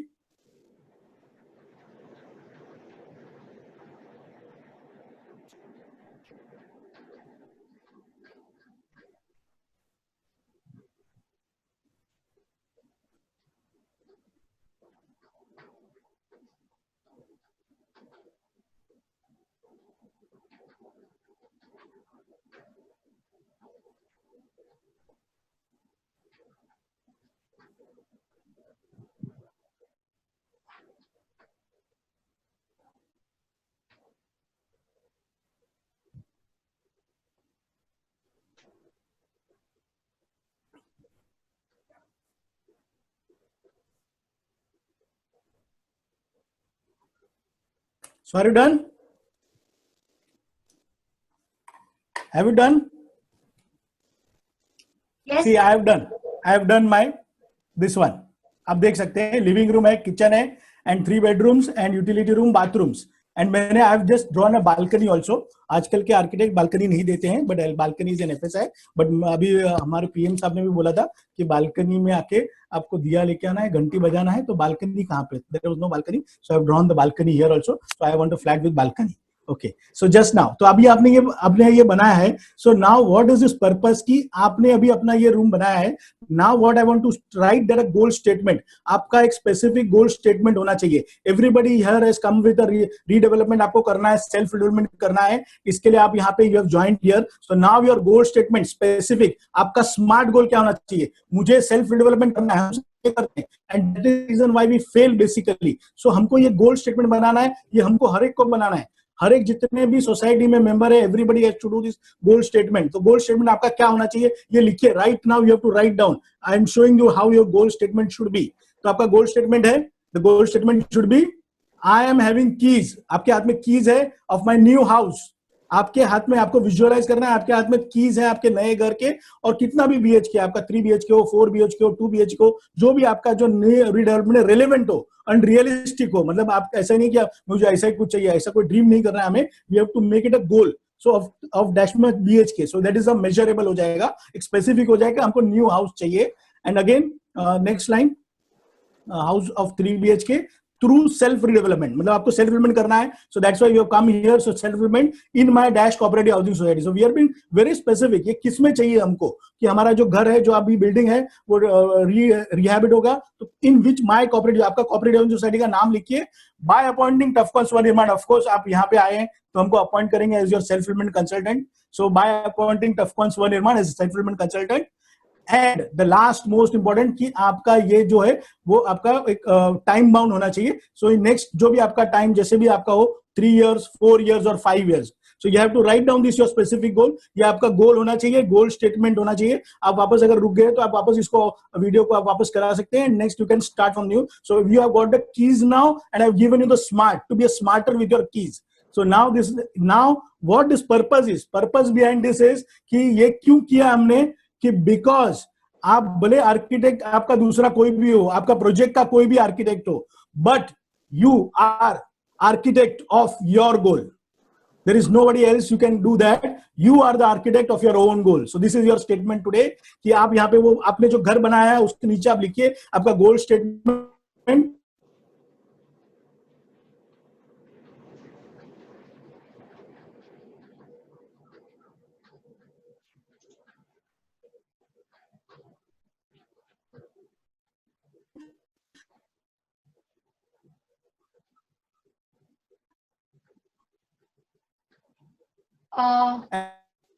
Sir, we can't hear you.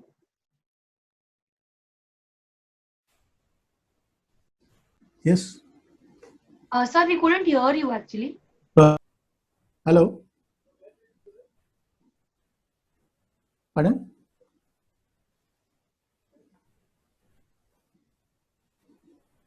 Okay, hearing was there. Nupur, you can go on. Everybody has heard. Yeah, you can go on. Unmute yourself. Nupur, unmute yourself. Nupur, unmute yourself. Yes, sir. तो जैसे मैंने आपको last webinar में बताया था regarding the covid lockdown special offer of feasibility for ₹19,000. तो ये offer हमारा है 30th अप्रैल तक. And you can see the details away. और आप हमारे वेबसाइट पे भी इसके डिटेल्स देख सकते हैं. That is www.societyselfredevelopment.com. Details of the offer. Also if you want to know more about this, आप मुझे मैसेज कीजिए. Please type in FR for feasibility report. आपका नाम, आपकी सोसाइटी का नाम, location, designation in the society and contact number. मेरा हमारा ये नंबर है 9869577533. आप इस पे हमें लिख के भेज सकते हैं. Please do mention FR for feasibility report. हमारे अगले वेबिनार के डिटेल्स, हमारा अगला वेबिनार होने वाला है 22 तारीख को. बहुत ही इंपॉर्टेंट टॉपिक है, वो है bridge gap funding, legal and accounting. कि बहुत सोसाइटीज को ये रिक्वायरमेंट आता है कि इनिशियल जो 1 FSI IOD तक का जो खर्चा है वो सोसाइटी को करना है, तो वो उसके फंड्स कहाँ से लाए. तो ये ब्रिज गैप फंडिंग पे हमारा नेक्स्ट वेबिनार है जो है परसों. प्लीज ट्यून इन होइएगा. उसके बाद है regarding sales and marketing and then services of a development manager model in and stall project, जो रुके हुए प्रोजेक्ट्स हैं उनके बारे में. ये भी सेम लिंक पे आपको आना है. You have to come on the same link and Facebook पे लाइव होगा ये. अभी आप आपके क्वेश्चंस पोस्ट कर सकते हैं. And I would like to introduce our panel. हमारा आज का जो पैनल है जो हमारे क्वेश्चन आंसर सेशन में होंगे. So that is chairman of Tuffcons group, that is mister Jayant Gaitonde. Managing Director Mr. Nayan Dedia, Architect Director Mr. Uday Kanadia, myself Chartered Accountant Nupur Gaitonde, Consulting Architect Mr. Krunal Prajapati, फिर there is Engineer Prashant Bandekar, Jinesh Soni and Jigar Soni, ये expert है into MHADA and Town Liaison. Also आज हमारे साथ है यहाँ पे Mr. Jayant Inamdar, Director in Tufcons Nirman. He's also an IIT Bombay alumni and उन्होंने बहुत सारे लैंडमार्क प्रोजेक्ट्स किए हैं, उसमें से ये लैंडमार्क प्रोजेक्ट है which is the Infosys building, that is IT building. बहुत लैंडमार्क प्रोजेक्ट है ये आईटी इंडस्ट्री में, तो इसका शेप एंड पूरा स्ट्रक्चर डिजाइनिंग उन्होंने किया हुआ है. ऑल्सो मुंबई में 14 MMRDA स्काईवॉक्स है, उसका स्ट्रक्चर डिजाइनिंग भी हमारे director engineer mister Jayant Singh Inamdar ji ने किया हुआ है. So I welcome everyone, I welcome you all into this and Nayan sir को मैं रिक्वेस्ट करती हूँ कि वो क्वेश्चन करेंगे. Yes, thank you, Nupur. Thank you for your very good presentation. Now I'll have a lot of questions. मुझे बहुत सारे questions हैं, मैं questions ले लूँगा and I'll ask all the panel. I'll take the name. मैं आपका नाम लूँगा and आप जरा question सुन के and you can unmute yourself. Everybody unmute कर दीजिए आपको, तो लोग आपका सुन सकें. So first of all, welcome Uday Kanadia sir and Prashant Bandekar sir and Inamdar sir, Jayant Inamdar sir. Thank you for your time and Kunal Prajapati. So these are the जो आपको answer question मेरे को है. तो बांदेकर साहब, जो मेरा एक पहला क्वेश्चन है, हाँ, कि जो माडा है ये अभी वन विंडो हो गई है planning authority from 2018. So please tell us more about what is one window system. लोगों को वन विंडो मतलब क्या, वहाँ पे एक ही खिड़की है क्या, वहाँ पे जाके हमको प्रपोजल देना है, ऐसा कुछ है क्या? Good evening, Nayan bhai. Yes, thank you. Yes, good evening, sir. I hope everybody can hear me. Yes, you are audible, Yes, sir, sir. yes. At the outset, let me just make a opening comment that the world, the country, and the city is going through a very horrible pandemic, that is Corona-19, and I wish and pray that everybody is safe, they stay home and maintain social distancing. Now, let me just add to a few things which the hostess has done a tremendous job about. She's almost covered, I think, 99%, and there is very hardly anything left for me to answer.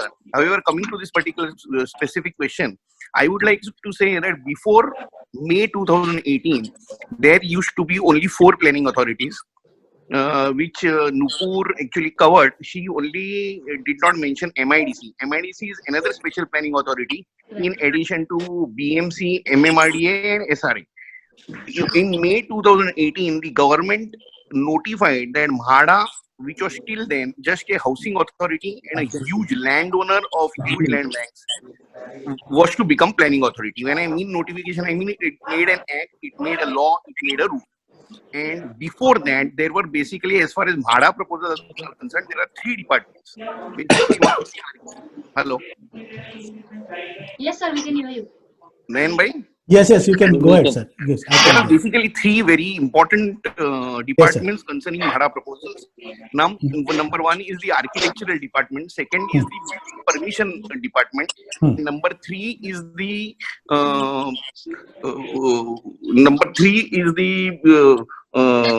resident executive engineering department, which is called as RE department. Sir आप हिंदी में जरा बात करेंगे तो सबको अच्छा रहेगा, please. हाँ सर, हिंदी में बात करिए, हिंदी में, तो क्या लोग ज्यादा से ज्यादा लोग उसको समझ सके. सर मेरा एफर्ट रहेगा हिंदी में बात करने हाँ, की. sure, अगर sir, प्रॉब्लम हो रहा तो आप उसको जरा ट्रांसलेट कर देना. ट्रांसलेट कर देना, ठीक है. तो ये जो आरई डिपार्टमेंट है, ये बेसिकली आपको पूरा ब्लूप्रिंट देता है आपके प्रोजेक्ट के बारे में, कि आपकी रिहैब एरिया कितनी होनी चाहिए, आपकी सेल एरिया कितनी होनी चाहिए, मेंबर्स की एक्चुअल एरिया कितनी होनी चाहिए, आपका एग्जैक्टली नोशनली सब डिवाइडेड प्लॉट है उसकी एरिया कितनी है, which is authenticated by the land owning authority, which is MHADA. This was always historically done by MHADA, and then MHADA used to appoint an architect, and that architect used to prepare a layout, and that layout used to be submitted to the planning authority, which was prior to May 2018 was BMC. तो BMC को submit करने की, वो layout approve होने के बाद ये process normally पूरी तरह से शुरू होने का, and building permissions like IOD, CC, ये सारी चीजें BMC देने की. लेकिन मई 2018 के बाद क्या हुआ कि rather than dealing with BMC, in addition to dealing with MHADA, what has happened is this is जो आप जो बोल रहे थे एक ही खिड़की बनी, क्या खिड़कियां 3 ही है लेकिन अंडर वन रूफ है। तो आरई डिपार्टमेंट भी म्हाडा के बिल्डिंग के अंदर ही है, आर्किटेक्चरल डिपार्टमेंट भी म्हाडा के अंदर ही है, और बिल्डिंग परमिशन सेल भी म्हाडा के अंदर। So this answers your question I think. Nine yes, thank you sir, thank you. Inamdar साहब, आपके लिए एक नया new question. Good evening sir. अगर good हमारे evening. पास ये सेल्फ डिवेलपमेंट में क्या होता है कि हमारे पास फुल आईओटी आ जाती है, फुल सीसी आती है, जो जनरली डेवलपर में कम होता है, वैसे बेसिकली होता है बट कम होता है, बट बॉम्बे में इट इज वेरी लेसर। सो इसकी वजह से एक्चुअली प्रपोजल्स डिले होते हैं और सब कुछ होता है। बट सेल्फ डिवेलपमेंट के ये हमने पूरा वाइप्ड ऑफ कर दिया है। तो यूजुअली क्या लगता है कि जो डेवलपर ने जब भी वो टाइम लेते हैं कि एक नॉर्मल 9 माले का बिल्डिंग भी 30-30 महीने तक चलते रहता है, तो इसमें कुछ स्पीडी कंस्ट्रक्शन होने का भी कोई चांसेस है कि इसको स्पीड कंस्ट्रक्शन स्पीड में हो जाए तो हमारा इंटरेस्ट कॉस्ट बच जाए, हमारा रेंट कॉस्ट बच जाए, जो भी मेंबर्स का जो बनाना चाहते हैं। तो इसमें कुछ ऐसे स्पीडी कुछ हो गए, टेक्नोलॉजी और ऐसे बढ़ गई है, तो उसके ऊपर कुछ आप लाइट डाल सकते हैं sir? Yeah, good evening to everybody. I am Jayant Inamdar, structural consultant. I am working as a RCC consultant for last 40 years. ये स्ट्रक्चरल कंसल्टेंट का लेमैन के लिए मैं सीधा बोलता हूँ कि हम बिल्डिंग के हड्डियों के डॉक्टर हैं। अभी नुपुर जी ने जो बोला है कि आर्किटेक्चरल का एलिवेशन वगैरह दिखता है, जैसा अपना स्किन दिखता है, हेयर्स दिखता है, नोज दिखता है, लेकिन हड्डी दिखती नहीं है। तो बिल्डिंग की हड्डी कभी सामने आती नहीं है। लेकिन लास्ट 40 साल में मैं ऑल ओवर इंडिया नया काम भी कर रहा हूँ, रीडेवलपमेंट का भी काम कर रहा हूँ। हमारे एम्स ऐसे रहते हैं कि फर्स्ट सेफ्टी के लिए हम कभी भी कॉम्प्रोमाइज नहीं करते, कौन भी आए सामने। तो safety first, then quality and then speed, and along with this economy. Means हमारे जो डिजाइन आते हैं हमारे ऑफिस से, वहाँ नेशनल सेविंग के लिए ही आते हैं, not from anybody's pocket, but it should B from the national saving. तो सेफ्टी फर्स्ट है। अभी स्पीड के लिए तो बहुत सारे नए टेक्निक आए हैं, जैसे प्रीकास्ट एलिमेंट है या डेक स्लैब है। उसमें से आप बिल्डिंग का टाइम, कंस्ट्रक्शन का टाइम हाफ कर सकते हैं। So you can get the good quality work within no time. Okay. और रीडेवलपमेंट का जो काम चालू रहता है, अभी मैं बम्बे में करता हूँ, पुणे में करता हूँ, सोलापुर, कोल्हापुर, अहमदाबाद में कर रहा हूँ, दिल्ली में कर रहा हूँ, चेन्नई, हैदराबाद में कर रहा हूँ। तो रीडेवलपमेंट में self redevelopment is the good thing, because वहाँ society is the owner of that construction activity. So whatever the benefits will go directly to the society. And there are so many techniques as I explained. तो वो use करके हम time save कर सकते हैं, पैसा save कर सकते हैं, लेकिन we will not touch to the safety of the building. Yes. At all. We are following all the codes. Okay. Whatever Nupurji has told. Yes. Wind कर रहे हैं, earthquake कर रहे हैं, या loading क्या क्या आने वाला है, वो सब कंसीडर करके ही स्ट्रॉन्ग एंड सेफ स्ट्रक्चर हम देते हैं. Yes, thank you very much sir, thank you very much. अभी अगला क्वेश्चन में कृणाल प्रजापति जी को, आर्किटेक्ट हैं. क्या ये जो अभी ये सबका क्वेश्चन ये है कि 9 meter, please unmute yourself Krunal. तो ये जो 9 मीटर का you can do, somebody please help him. I'll do it. हाँ, ओके. तो मेरा क्वेश्चन सुन लीजिए. अगर ये कोई भी रोड, हमारा जो बिल्डिंग है, सोसाइटी, अभी बॉम्बे में बहुत सारी सोसाइटीज हैं जो 9 मीटर से कम पे है, मतलब अगर उनका अभी फिलहाल का रोड है वो 9 मीटर नहीं है, या उनका एक्सेस 6 मीटर का है, तो क्या वो लोग रीडेवलपमेंट के लिए जा सकते हैं? Can they go for redevelopment? Kunal has not been unmute. You have to unmute yourself only. Yeah, I'm trying, but. Yes. Hello everyone. Now everybody can hear me? Yes. Yeah. So actually thing is that कि for the new अभी का जो new regulation आया है, तो उसमें 9 metre and above 2.7 FS लोग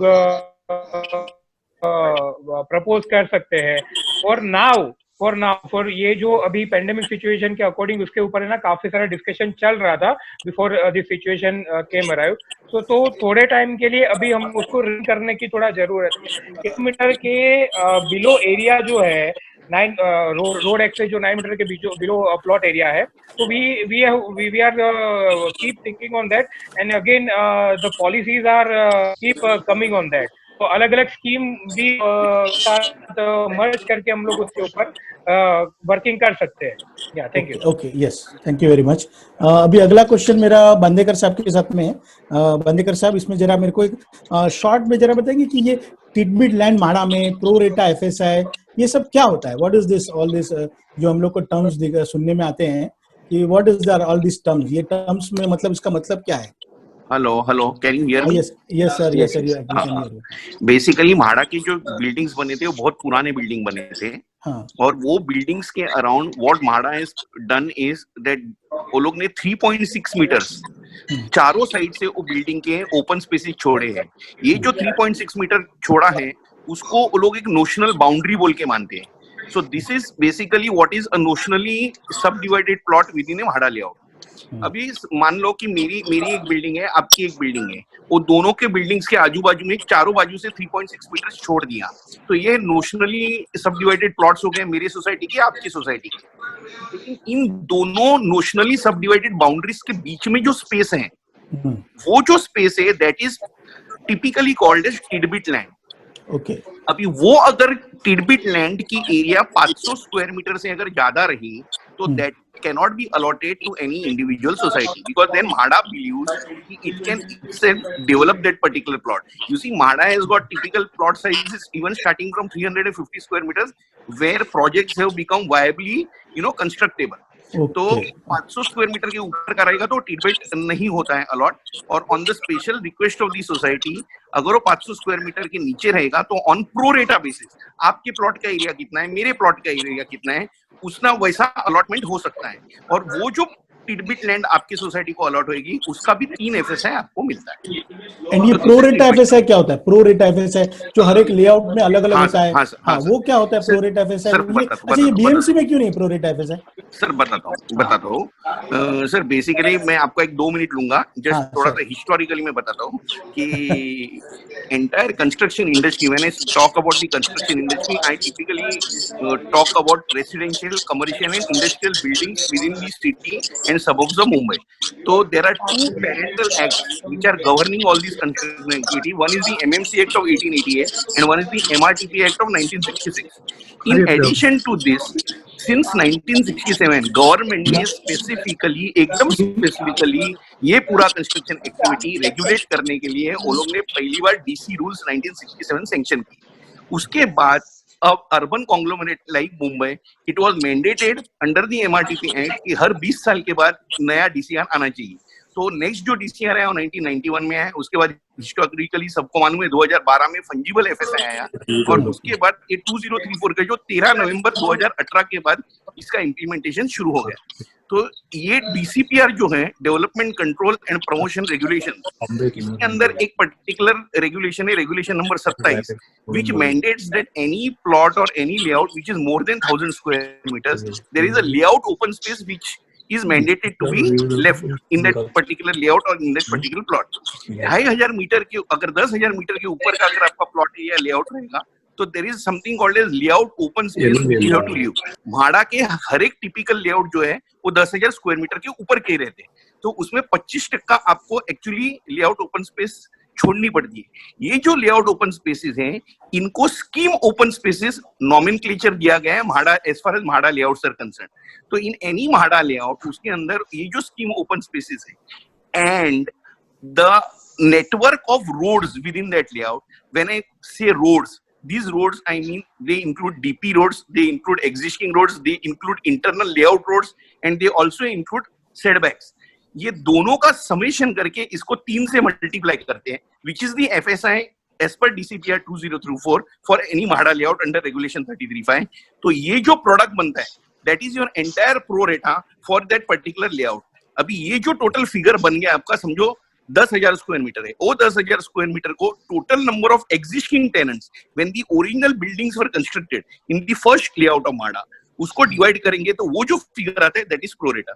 now this is a typical characteristic regulation specifically for MHADA and where no TDR is to be used. as far as MHADA proposals are concerned. So that is the reason why it is applicable only for MHADA proposals under Regulation 33(5). For other proposals, normally TDR is used, which is again related to road width as per DCPR 2034. And as far as DCR is concerned, this DCPR 2034 is concerned, there are 70 number of regulations, starting from regulation number 1 to regulation number 70. Out of these 70 regulations, the most pertinent and most relevant to most of us who are all participating in this particular webinar is regulation number 33, regulation number 30, and regulation number 32. Now, this regulation number 33 talks about additional FSI. और इस 33 के अंदर I think majorly we are going to deal with regulation 33(5), which deals with MHADA, regulation number 33(7)(b), which I think Nupur mentioned slightly for redevelopment of buildings which are more than 30 years old. But there is also additionally another 33(7)(a), which talks about dilapidated, unsafe, authorized tenanted buildings. And it also covers the island city if they are non-session. However, but they are tenanted and they are dilapidated.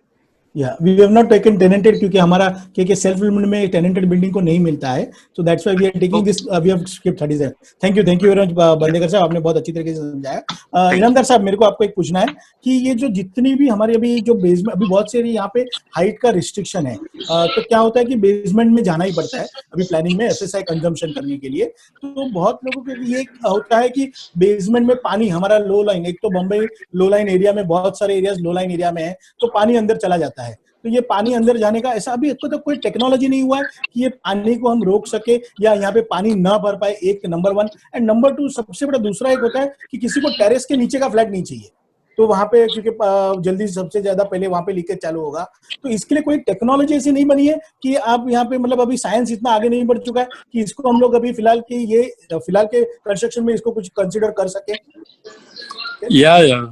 Lots of new development is there for the water tightness.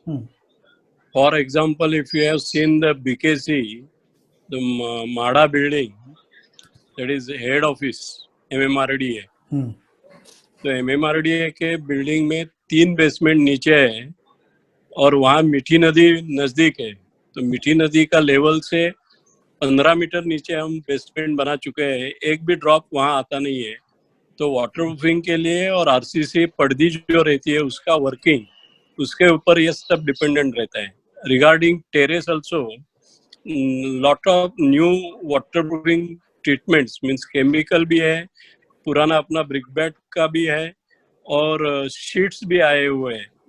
Means नए company उसमें आ रहे हैं. जैसे अपना Asian paint है, Asian paint ने नया division खोल के रखा है, उससे will get the full guarantee of the water tightness, whether it is a terrace, whether it is a WC, toilet, basement. And we have done so many basements in Mumbai or even in Chennai where the water table is very high. So not to worry about that. Okay. Sir, आपने तो basements are required for the parking purpose. Right.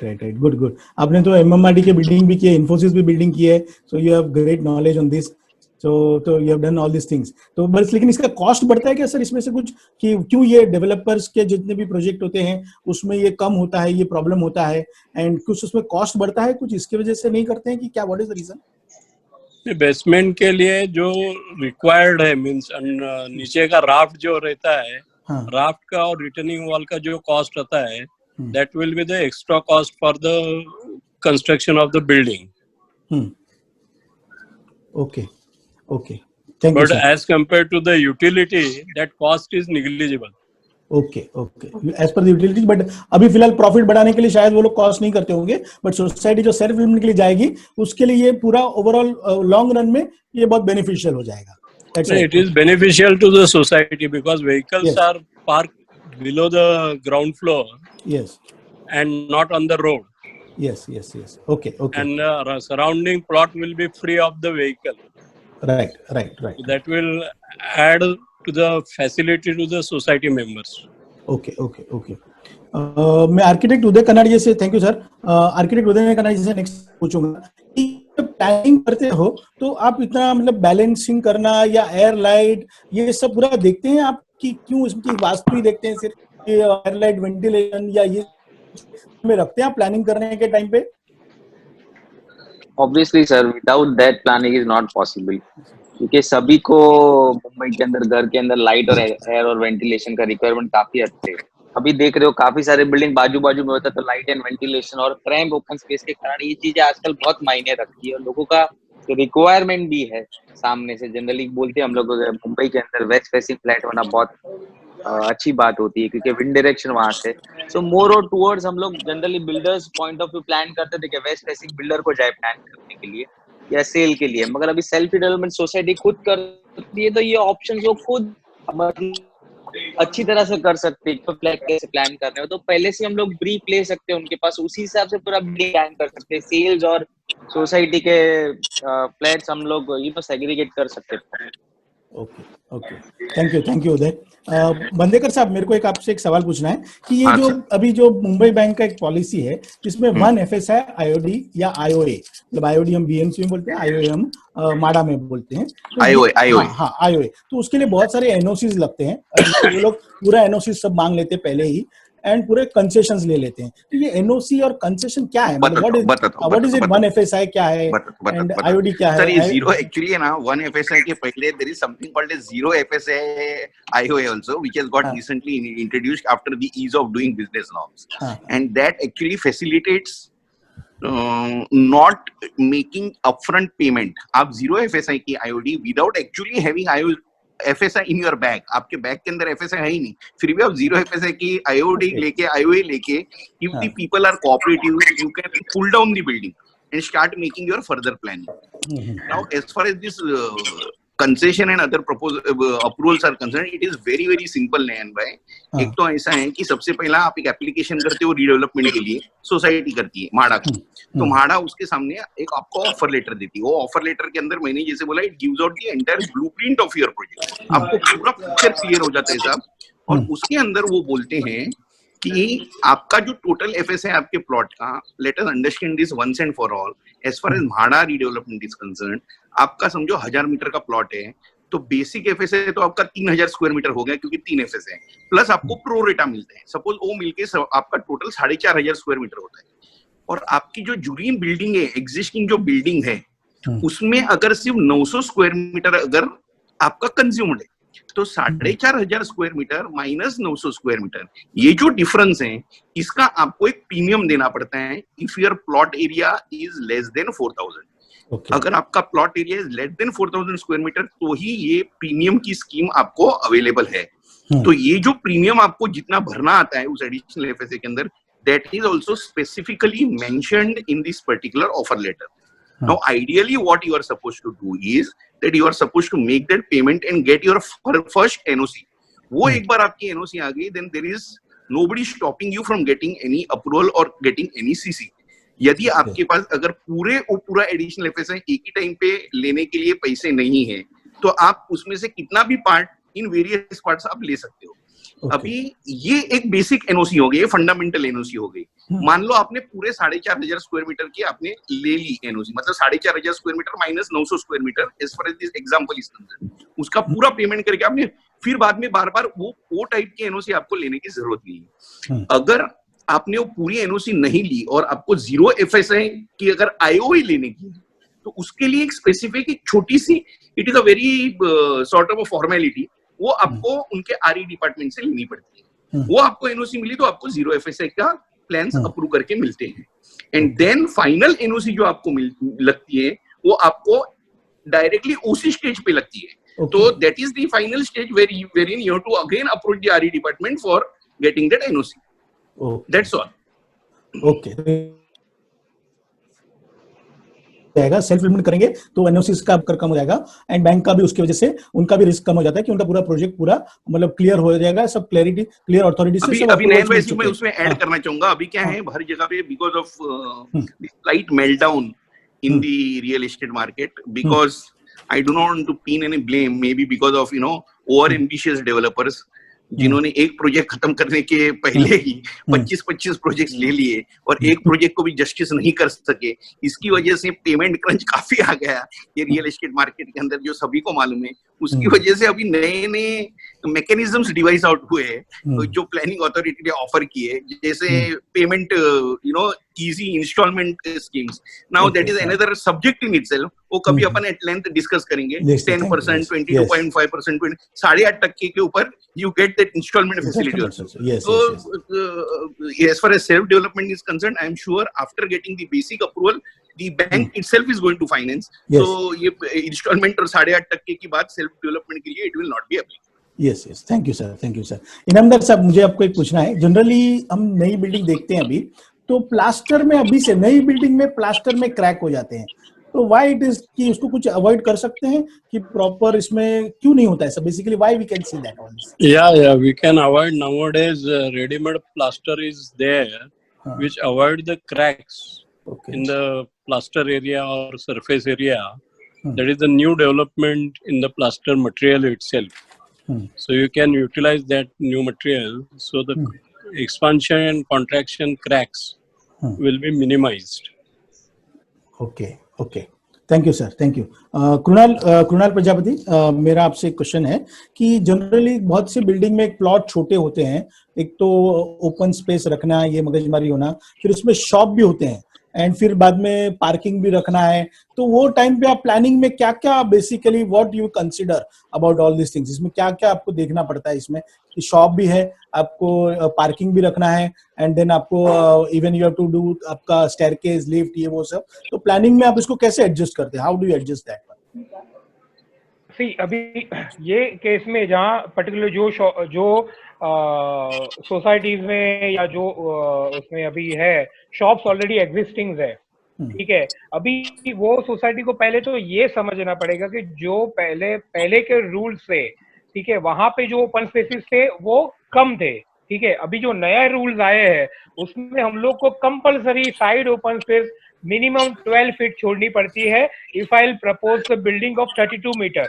Okay, तो इसमें मतलब जो अगर 12 feet में दोनों side से छोड़ रहा हूँ तो मेरे 24 फीट तो ऑलरेडी मेरे जा चुके, ठीक है. तो यहाँ पे थोड़ा अंडरस्टैंडिंग ये होती है. देखो, अगर डेवलपर आता तो डेवलपर अगर इंट्रोड्यूस होता है तो वो मतलब जेड रीजन के अकॉर्डिंग वो अपनी शॉप की शायद विड्थ कम भी कर सके, ज्यादा के या लंबा कर सके, व्हाटएवर. उसमें ऑप्शंस कई सारे हैं कि जैसे शॉप की विड्थ थोड़ी कम हो जाए या फिर ग्राउंड प्लस 1 तक कम हो. कई सोसाइटी में ऐसे पॉसिबल होता है एक बिलो द बेसमेंट भी हम लोग जाए अगर मान लो कि ग्राउंड के नीचे भी हम लोग प्रपोज कर सके एरिया कंजम्पशन करने के लिए. क्यों? बिकॉज के नाउ अभी समझना हमको ये पड़ेगा कि जो प्लिंथ एरिया है वो बहुत छोटा रहेगा. प्लिंथ एरिया है वो बहुत छोटा हो जाएगा बिकॉज कि 12 फुट ऑल अराउंड, मतलब 3, अगर मेरा 1 साइडेड फेसिंग प्लॉट है तो 3 साइड से मुझे 12 फुट जगह कंपलसरी छोड़नी है for speculation of the vehicle. Okay, and front side से जहां रोड है वहां से 15 फुट छोड़नी है. तो आप खुद ही कैलकुलेशन कीजिए कि फुटप्रिंट कितनी आएगी. अभी फुटप्रिंट में मुझे लिफ्ट भी अकोमोडेट करनी है, पार्किंग भी अकोमोडेट करनी है, तो विदाउट पार्किंग मेरा प्रपोजल पास नहीं होगा. तो ये कलेक्टिवली एक डिसीजन होता है कि planning, and again one is to understand the area, one is to understand the lift and staircase. Lift and staircase is what basically understand that is a vertical transfusion for the building. क्योंकि हम लोग यहाँ कोई ऐसा तो है नहीं ground plus 1 या 2, 3 में बिल्डिंग खत्म हो जाएगी. दैट इज अ लिफ्ट और स्टेयरकेस जो है हमारी वर्टिकल ट्रांसफॉर्मेशन है. तो उसके लिए तो अगर ग्राउंड से ही स्टार्ट होगी तो लाइक दैट. तो इसकी वजह से मतलब ये ऑप्शन है. या thank you. Now we can take few questions. एक लास्ट क्वेश्चन में इनामदार साहब से पूछूंगा.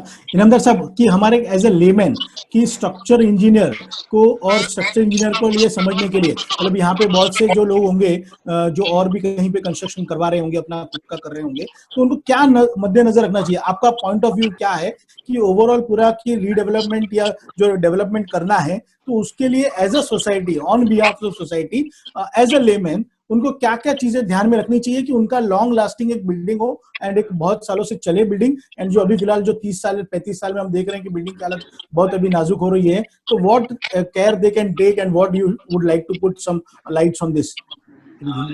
Regarding your first question Hmm. about the cracks in the plaster area, मुझे सामान्य लोगों को समझाना जरूरी है कि ये क्रैक क्यों आते हैं।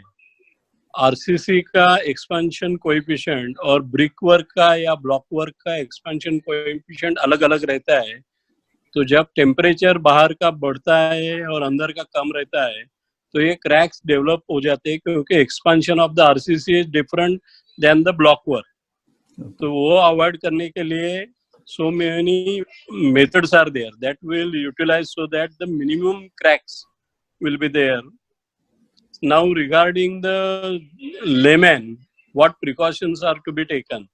First of all, before starting of the any redevelopment construction work, soil investigation is very important. So soil investigation means नीचे जो हम फाउंडेशन कर रहे हैं उसके लिए स्ट्राटा क्या लगने वाला है, क्या उसका अंदाजा क्या होता है, उसकी बेरिंग कैपेसिटी क्या होती है, ये जरूरत रहती है। Secondly the execution of the work for the foundation, then columns and then slab beam. Every time there will be a strict supervision for the quality assurance, and for the concrete and steel there will be material testing labs all over the Mumbai, even in IIT also. So we have to get the material tested, means original steel and cement also, and simultaneously whatever concrete we are doing, whether it is M25 grade, M30 grade, M40 grade, those are to be tested. And for further execution, we should be giving certificate that the work carried out so far is up to the mark or it is good quality work.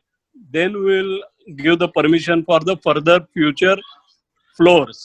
So for a layman or a society members, these steps to be taken for the quality and the speed also. Okay okay Thank you.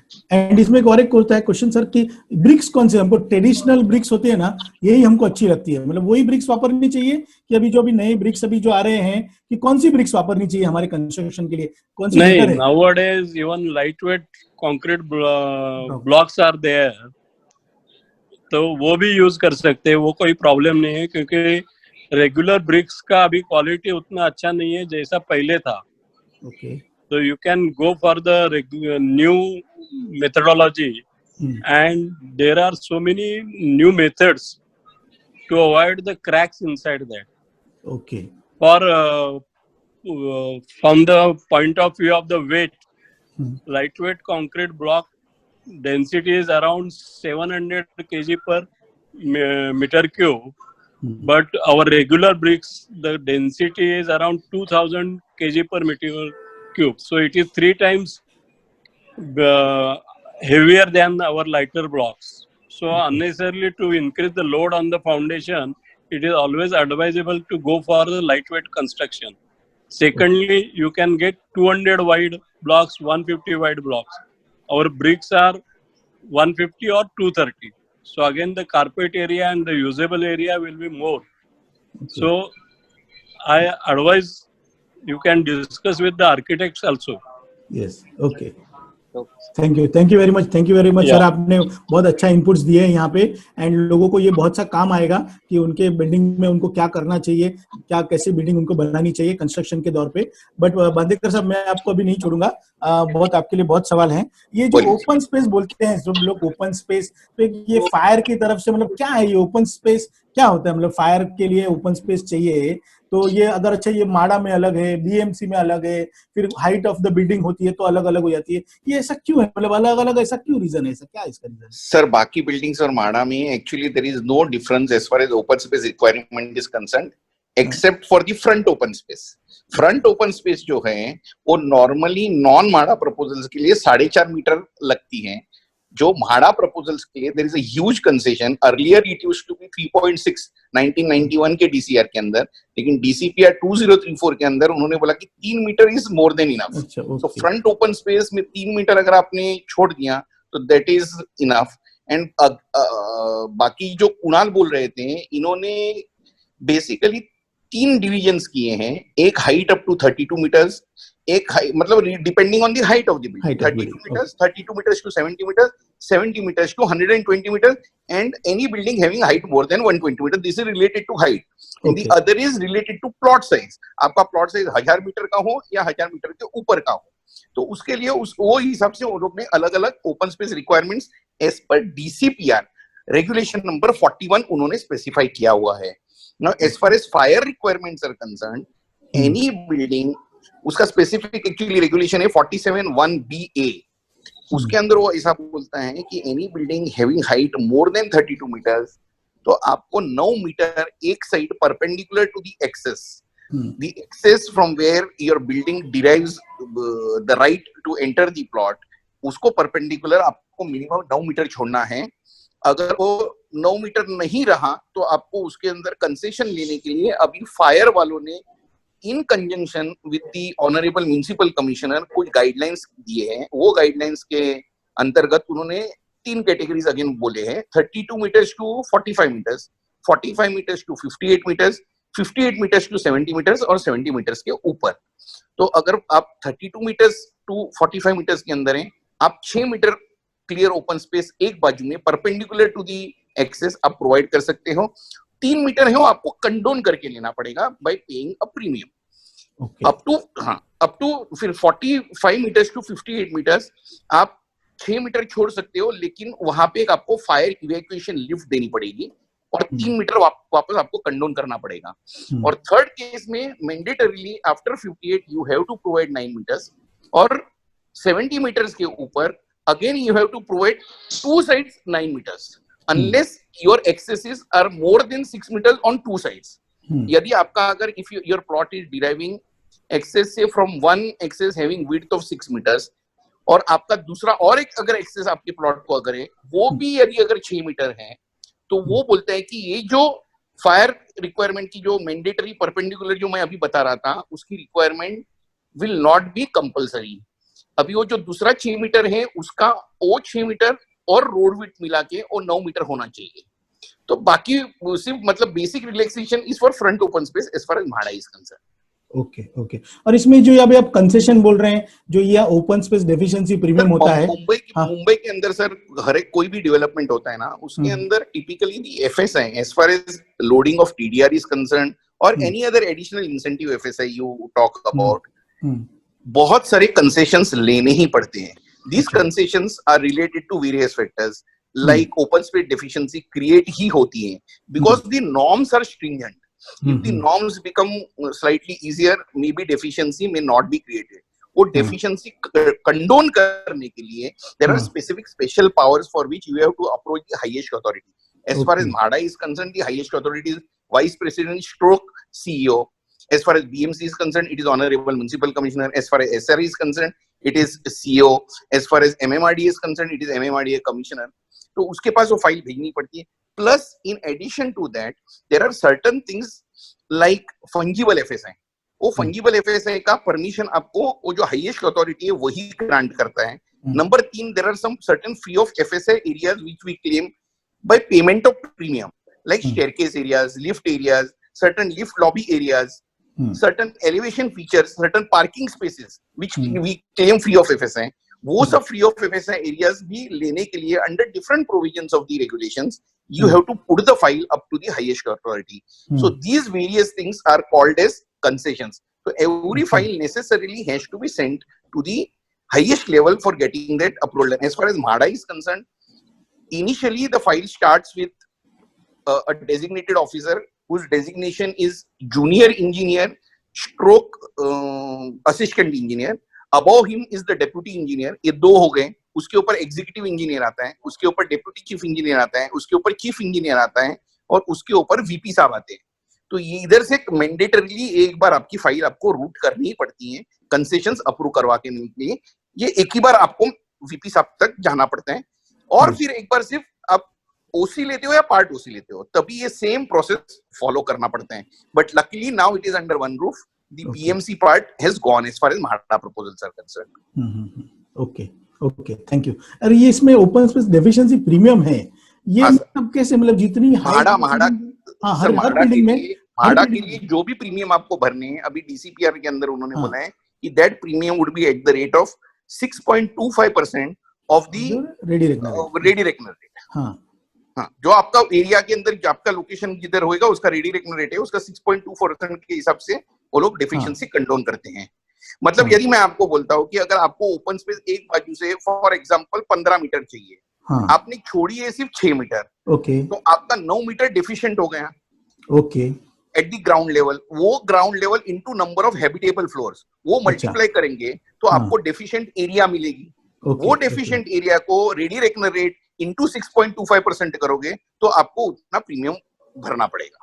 Okay, मतलब जितना air and light ventilation चाहिए हमको, उसके लिए हमको पैसा भरना पड़ेगा। दैट्स व्हाई ये हाई राइज नहीं सर, ये बिल्डर्स पैसा लेते हैं क्या इसमें? दो कॉन्सेप्ट्स है सर ओपन स्पेसेस के लिए। एक डेड वॉल है, सी नयन भाई, इट इज वेरी ऑब्वियस। अभी मुझे क्या 15 साल हो गए और मुझे काफी चीजें बाय हार्ट है और I have handled more than 4000 cases, इसीलिए आपको बुलाया ना नॉर्मली। नहीं तो अभी नॉर्मली के सब सारी चीजें 15 मिनट या 20 मिनट के अंदर समझाना बहुत मुश्किल है। लेकिन एक डेड वॉल कॉन्सेप्ट है, एक लाइट वेंटिलेशन कॉन्सेप्ट है। लाइट वेंटिलेशन के लिए there are other norms, for dead wall there are some other open space requirements. और जैसे मैंने बोला कि हाइट के ऊपर भी है और प्लॉट साइज के ऊपर भी है। So there is an exhaustive detailed table which we have to refer to and then make our calculations. Yes.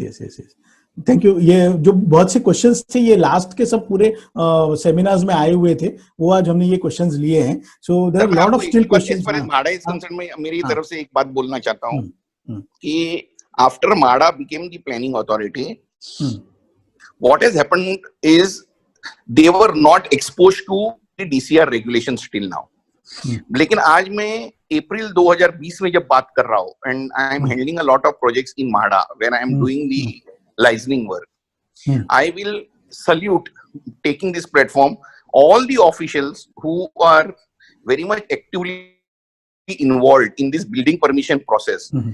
They took it upon themselves, understood the regulations, they held various interactions with various stakeholders, with architects, various licensing people, and now they are so fantastic. The mechanism is fully oiled, and I would, in this situation, would strongly recommend anybody, any developer, to strongly concentrate on a MHADA proposal. It is really amazing and it is really fantastic. Okay. Thank you very much. Thank you. जो webinar हुआ है, it has become a very informative webinar because बहुत misunderstandings रहते हैं society members के मन में, and जब तक प्रोफेशनल्स आके ये क्लैरिफाई नहीं करते, मतलब it is like hearing from the horses mouth. तो जब तक वो नहीं होता तब तक that misunderstanding doesn't go away. So thank you all for tuning in, also all the viewers जो जिन्होंने ट्यून इन किया है आज, thank you so much. Again I urge you कि आप ये वीडियो शेयर कीजिए बिकॉज बहुत सारा डिटेल बातें हम लोग ने आज किया है। ये पर्टिकुलर एंड जो क्वेश्चन आंसर सेशन था उसमें also जिनके questions are still unanswered, so we will try to personally reply to your comments. आपके जो भी questions है हम personally reply करेंगे। Also अगर आपको कोई queries है regarding your own society, तो specifically please message us directly on Facebook.